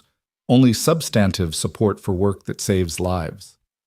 He sent it, then added one more message. "And for what it's worth, thank you for underestimating me. It gave me the motivation I needed." The response came quickly. "I think we both learned something. I'll contact your office tomorrow. And Evan, your wife would be proud of you." Evan closed his eyes, letting tears come for the first time in months. Sarah would be proud. Of the center, of his resilience, of Mira's fierce brilliance, of everything they'd built from the ruins of her loss. He carefully returned her photo to the toolbox, turned off the garage lights, and walked across the parking lot to the Innovation Center's gleaming entrance. Tomorrow, his team would begin testing the next generation of safety systems. Universities would send students for training. Manufacturers would implement his designs in millions of vehicles. And somewhere, families he'd never meet would arrive home safely because of equations he'd developed in a dusty garage while grieving. The work wasn't finished, would never be finished, really, because safety was an ongoing pursuit, not a final destination. But standing in the lobby of a facility dedicated to protecting human life, surrounded by equipment and expertise that made the impossible suddenly achievable, Evan finally allowed himself to believe something he doubted for 3 years. He'd survived. More than survived. He'd transformed suffering into purpose, isolation into community, despair into hope. The garage where Leonard Voss had mocked him now stood as a monument to persistence, a reminder that brilliance doesn't die just because the world temporarily fails to recognize it. It waits. And eventually, if you're brave enough and stubborn enough and lucky enough, it finds its moment to shine. Evan Brooks had found his moment, and he was just getting started. 3 years moved like water through different vessels, sometimes rushing with the chaos of expansion and discovery, sometimes pooling in quiet moments of reflection. The Innovation Center grew from Evan's unlikely dream into a thriving institution that redrew the map of automotive safety research. What had begun with a small team of overlooked engineers had expanded to 73 employees representing 16 countries and dozens of specializations, all united by the conviction that human life deserved protection through excellence in design. Evan stood now in the observation deck overlooking the main testing facility, watching a crash simulation unfold in real time on the monitors below. His fifth-generation integrated safety architecture was being evaluated in a reconstructed highway accident scenario, the exact conditions that had killed Sarah, recreated down to the pothole depth and vehicle speed. The test vehicle, equipped with his latest systems, approached the irregularity at 67 miles per hour. James Chen stood beside him, tablet in hand, monitoring data streams. Predictive suspension engaging in 3, 2, 1. The vehicle's suspension adjusted instantaneously, the shock absorbers responding to road conditions half a second before the wheels encountered them. The car maintained perfect stability through the maneuver, safety systems communicating seamlessly, no loss of control, no need for emergency intervention. Clean pass, James announced, pulling up performance metrics. Better than simulation projected. The neural processing unit is learning faster than we anticipated. It's identifying road irregularities with 98.3% accuracy now. And the redundant airbag deployment system? Evan asked, though he could see the answer in the data scrolling across screens. Didn't need to activate, which is exactly the point. The suspension prevented the loss of control that would have required airbag deployment. James looked at Evan with something approaching reverence. This system would have saved your wife, Evan, no question. The words landed like a benediction and a wound simultaneously. Yes, Sarah would have survived in a vehicle equipped with these systems, but she wasn't alive to benefit from them, would never meet the thousands of families who would survive because of innovations born from her death. It'll save someone else's wife, Evan said quietly. That has to be enough. His phone vibrated with a message from Dr. Santori. NHTSA final certification came through. Your Gen 5 architecture approved for immediate implementation. BMW and Toyota both confirmed production integration starting Q3. Evan, by this time next year, your systems will be in 8 million new vehicles. We did it. 8 million vehicles.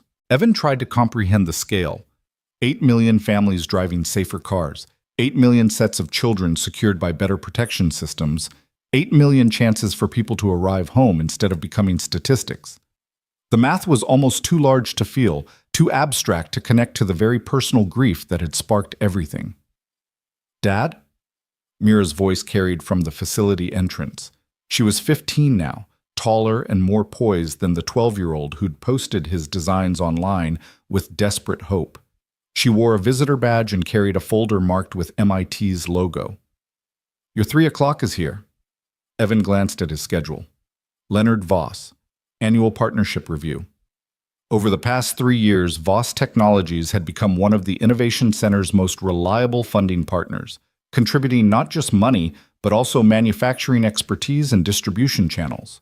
The relationship had evolved from hostile to pragmatic to something resembling genuine mutual respect, though Evan suspected they'd never be friends. Conference room? Evan asked. Already set up. And Dad? The MIT admissions decision came. She held up the folder, her expression carefully neutral. Evan's heart seized. Mira had applied early decision to MIT's dual program in mechanical engineering and biomedical engineering. Sarah's dream for her daughter, updated for Mira's evolved interests. The application had been stellar, her grades perfect, her recommendations glowing. But still, MIT accepted only 3% of applicants, and the weight of rejection could crush even the most resilient teenager. Open it, he said gently. What if? Open it, Butterfly. Whatever it says, we'll handle it together. She took a breath, tore open the envelope with fingers that trembled slightly, and pulled out a single page. Her eyes scanned the first lines, and Evan watched her face transform. Shock, giving way to disbelief, giving way to incandescent joy. I got in, she whispered. Full scholarship. They want me for the biomedical engineering program. She looked up, tears streaming down her face. Dad, I got into MIT. Evan crossed the distance between them in 3 strides, pulling her into a hug that lifted her off her feet despite her height. Of course you did. You're brilliant. You've always been brilliant. Mom wanted this, Mira said against his shoulder. She always talked about MIT, about how I could change the world there. You've already changed the world, Butterfly. MIT is just the next chapter. They stood there in the observation deck, holding each other while James tactfully studied his tablet, and the testing crew below pretended not to notice. 3 years of rebuilding, of pursuing impossible dreams, of transforming tragedy into purpose. And now Mira would carry that forward, would develop innovations that saved lives in ways Evan couldn't even imagine yet. "Mr. Voss is waiting," Mira finally said, pulling back and wiping her eyes. "We should probably not keep him too long." Leonard Voss rose when Evan entered the conference room, extending his hand with an ease that would have seemed impossible 3 years ago. He'd aged visibly, more gray in his hair, lines around his eyes that suggested recent stress. But he carried himself with less arrogance than before, more humility earned through consequences. "Evan, good to see you." They shook, and Voss turned to Mira. "And the MIT scholar herself. Congratulations. I heard through the grapevine your acceptance was coming. Remarkable achievement." "Thank you," Mira said, still glowing. "Though I'm curious how you heard before I did." "I sit on MIT's Engineering Advisory Board. Your application came through review with unanimous enthusiasm. Several professors specifically noted that you've been co-authoring papers with your father since age 13. That's not common." "She's earned every authorship credit," Evan said, settling into a chair. "Her insights into user-centered design have been invaluable. Most engineers design for theoretical users. Mira designs for actual humans." Voss opened his laptop, pulling up a presentation. "Speaking of which, I wanted to discuss expanding our partnership. Voss Technologies is developing a new line of commercial vehicles, delivery trucks, fleet vehicles, public transportation. We'd like to integrate your Gen 5 architecture across the entire line, but more importantly, we want to fund research into systems specifically designed for commercial applications. Different use cases, different risk profiles than consumer vehicles." "What's the budget you're proposing?" Evan asked, though money had long since stopped being his primary concern. The Innovation Center was self-sustaining now, licensing revenue from his patents funding operations with enough surplus to endow research grants for promising young engineers. $15 million over 3 years, with performance bonuses if we hit implementation milestones. Voss advanced his presentation, showing detailed timelines and technical specifications.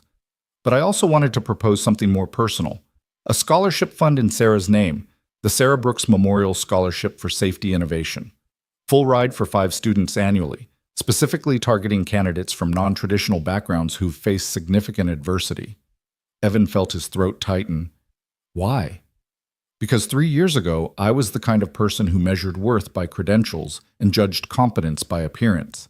I missed the most important engineering innovation of the decade because I couldn't see past a dusty garage and oil-stained coveralls." Voss closed his laptop, meeting Evan's eyes directly. "I've spent 3 years trying to atone for that blindness. The scholarship is part of that atonement. I can't undo the cruelty I showed you and Mira that day, but I can help ensure other brilliant people don't face the same dismissal." Mira leaned forward. "How much per scholarship?" "Full tuition, room, board, and a research stipend. Whatever it takes to ensure financial barriers don't prevent talented people from developing innovations that save lives." "That's going to cost you millions," Evan observed. "I have millions. What I don't have is the satisfaction of knowing my wealth created something meaningful." Voss smiled slightly. "Turns out, watching your company's stock price rise isn't nearly as fulfilling as watching engineers you've supported present groundbreaking research." "Who knew?" Despite himself, Evan laughed. "All right, let's do it. The scholarship fund and the commercial vehicle partnership. But I have one condition." "Name it."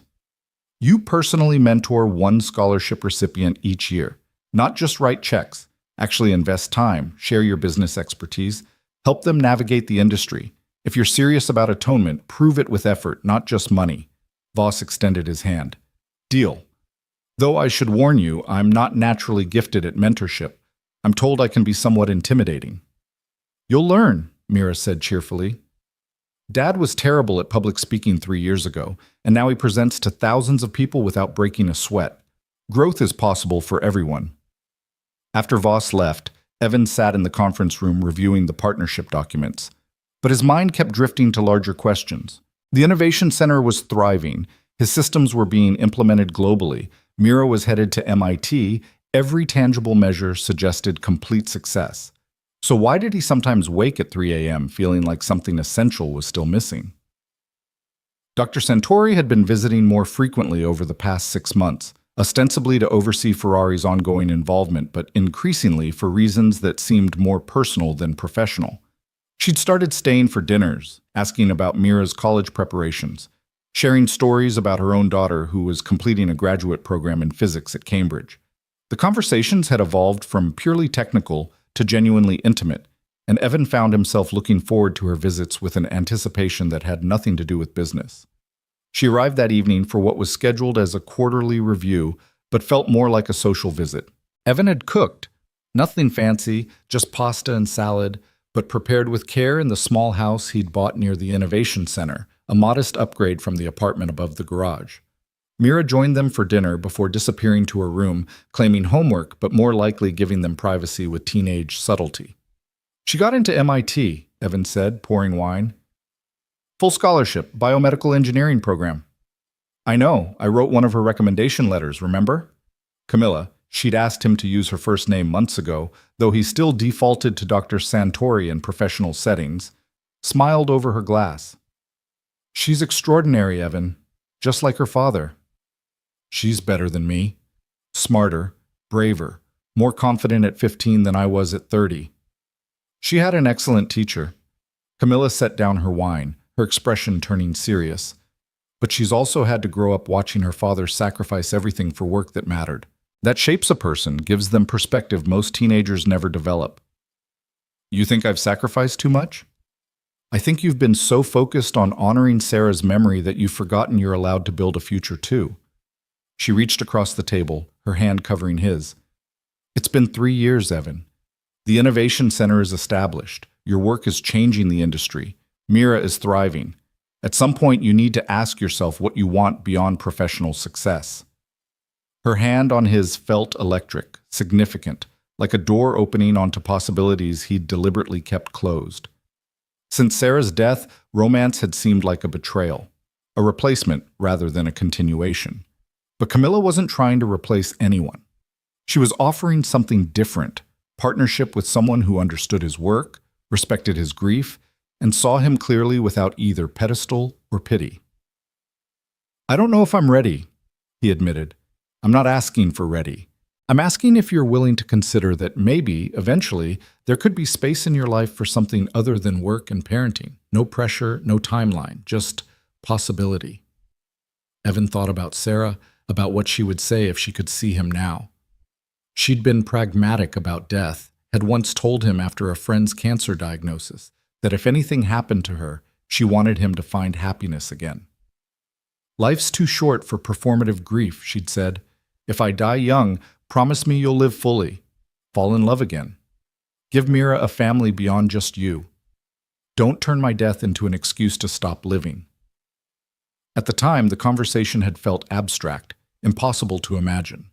Now, with Camilla's hand warm on his, her eyes patient and kind, he realized that honoring Sarah's memory didn't require remaining frozen in grief. Maybe the truest way to honor her was to prove that love wasn't finite, that one profound connection didn't preclude others, that hearts could expand rather than just replace. Possibility, he said slowly. I think I can work with possibility. Her smile was like sunrise, gradual, inevitable, illuminating. Good. Because I've been waiting for you to notice I've been visiting for reasons beyond Ferrari's quarterly reviews. I noticed. I've just been terrified of what noticing might mean. It means you're human, Evan, allowed to grieve and heal, to honor the past while building a future. It means you're more than the tragedy that defined you for 3 years. She squeezed his hand gently. Though I should mention, I move quite slowly in relationships. I'm 57 years old and rather set in my ways. We'd be looking at a very long, very gradual progression toward anything serious. I've got time, Evan said, and meant it. The months that followed brought changes both gradual and seismic. Mira finished high school with honors, spent the summer interning at the Innovation Center before leaving for MIT in late August. Evan drove her to Cambridge, helped set up her dorm room, and cried unabashedly when they said goodbye in the parking lot. You'll be fine, Mira assured him, though her own eyes were wet. The center practically runs itself now. You've got Camilla visiting every month, and I'll be home for Thanksgiving. This isn't goodbye, Dad. It's just the next chapter. I know, but you've been my anchor for 3 years. I'm not sure who I am without you nearby. You're Evan Brooks, the engineer who changed automotive safety forever. You're the man who turned tragedy into purpose. You're someone who deserves happiness, Dad. Please let yourself find it. He watched her disappear into her dormitory, already meeting other students, already beginning the transformation from his daughter into her own person. The drive back to California felt longer than the drive out, and when Evan finally reached Riverside, the house felt too quiet, too empty. But the Innovation Center was alive with activity. James had recruited a brilliant young engineer from South Korea who'd developed promising work on predictive collision algorithms. Dr. Nguyen was presenting at a safety conference in Berlin. The second cohort of Sarah Brooks Memorial Scholars had arrived. 5 remarkable young people from backgrounds ranging from inner-city Detroit to rural Appalachia. All brilliant, all overlooked by traditional recruitment. Evan threw himself into mentorship, spending hours with the scholars, learning their stories, helping them navigate the intimidating world of professional engineering. One scholar, a 22-year-old woman named Jasmine from Atlanta, had survived 3 car accidents before age 16, each one preventable with better safety systems. Her determination to ensure others didn't face similar trauma reminded Evan of himself 3 years ago, and he found himself sharing his own story with more openness than he'd managed before. You really called out quantum motors at that Detroit summit? Jasmine asked during one late-night conversation in the lab. I did. Scared the hell out of me, but it needed to be said. Do you regret it? The whistleblowing, walking away from your career, all of it? Evan considered the question carefully. I regret that Sarah had to die for me to realize how broken the system was. But I don't regret exposing that brokenness or spending 3 years fixing it. Some things are worth sacrificing career advancement for. Like integrity? Like knowing you did everything possible to prevent other families from experiencing what yours did. Jasmine nodded, something settling in her expression. I want to do that. Not just design safety systems, but actually change how the industry thinks about moral responsibility. Then that's what we'll help you do. That's why this center exists, to support engineers who prioritize human welfare over quarterly profits. The partnership with Quantum Motors had evolved into something surprisingly productive. True to their promise, they'd implemented comprehensive whistleblower protections and established an independent safety review board with authority to mandate recalls without executive interference. Several engineers had come forward with previously suppressed safety concerns, resulting in 3 major recalls and 0 executive pushback. The culture wasn't perfect. Decades of profit-driven thinking didn't transform overnight, but genuine change was evident. In early December, as the first snow fell on Riverside in a rare weather event, Evan received a call from Quantum's CEO. Mr. Brooks, this is Diane Foster. We've never met formally, but I took over Quantum Motors 18 months ago following the previous leadership's forced resignation. I'm aware, Evan said carefully. He'd followed Quantum's upheaval with satisfaction. Several executives who'd known about the airbag defect had been removed, and Foster's appointment had been praised by safety advocates. I'm calling because Quantum's board has authorized me to make a formal offer. We'd like to establish a permanent memorial to your wife at our corporate headquarters, the Sarah Brooks Safety Innovation Wing. It would house a museum documenting automotive safety evolution, a research center for early career engineers, and a permanent reminder of why safety can never be compromised for profit. Evan sat down slowly. Why? Because we owe your family an unpayable debt. Because Sarah's death exposed failures that could have killed thousands more if you hadn't forced accountability. Because the industry needs constant reminding that every design decision affects real humans with names and families and futures. Foster paused. And because you've proven that acknowledging failure honestly is less damaging than hiding it. You could have destroyed our company, Mr. Brooks. Instead, you've helped us become better. We'd like to honor that and honor Sarah's memory in a permanent way. I need to think about it, Evan said, though he already knew his answer. Sarah would have loved the idea of her name associated with systemic change, of her death forcing an entire company to reckon with its moral failures and emerge better. Of course, take your time. And Mr. Brooks, thank you for refusing to let us hide from what we'd done, for insisting we face it and fix it. That kind of integrity is rare, and the industry is better for it. That evening, Evan stood in the old garage for the first time in months. He'd kept it exactly as it was, a monument to where everything began, preserved like a museum of his darkest and most transformative years. His old workbench still held tools, Mira's childhood drawings still decorated the walls, the same water-stained ceiling tiles overhead. He pulled out Sarah's photograph from the toolbox where he still kept it, studying her laughing face. "Quantum wants to build a memorial wing in your name," he told her softly. "The kind of institutional change you always believed in. The kind that forces people to remember that their decisions affect real lives." The photo didn't answer, but Evan felt peace settle over him. Not the absence of grief, but its integration into something larger. Sarah would always be gone, that hollow space in his chest permanent. But now it coexisted with purpose, love, legacy, future. The grief hadn't disappeared. It had transformed into the foundation for everything he'd built. His phone rang.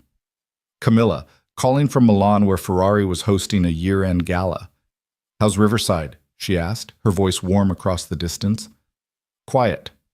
Snowing, which is bizarre for California. How's Milan?"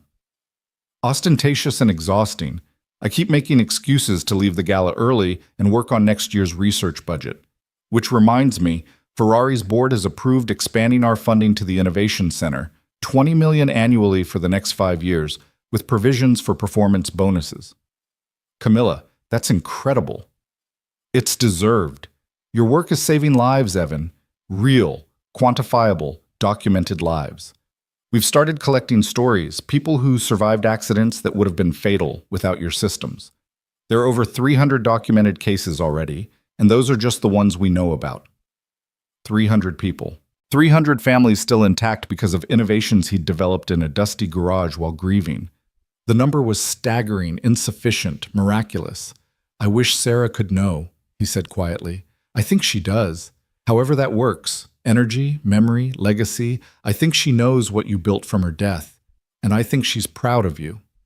"I hope so." "Evan?" Camilla's voice softened. "I've been thinking. My position at Ferrari is flexible enough that I could relocate, if you wanted. If we'd reached that point where having an ocean between us feels impractical." His heart seized with hope and terror in equal measure. "You'd move to California?" "I'd move to Riverside specifically.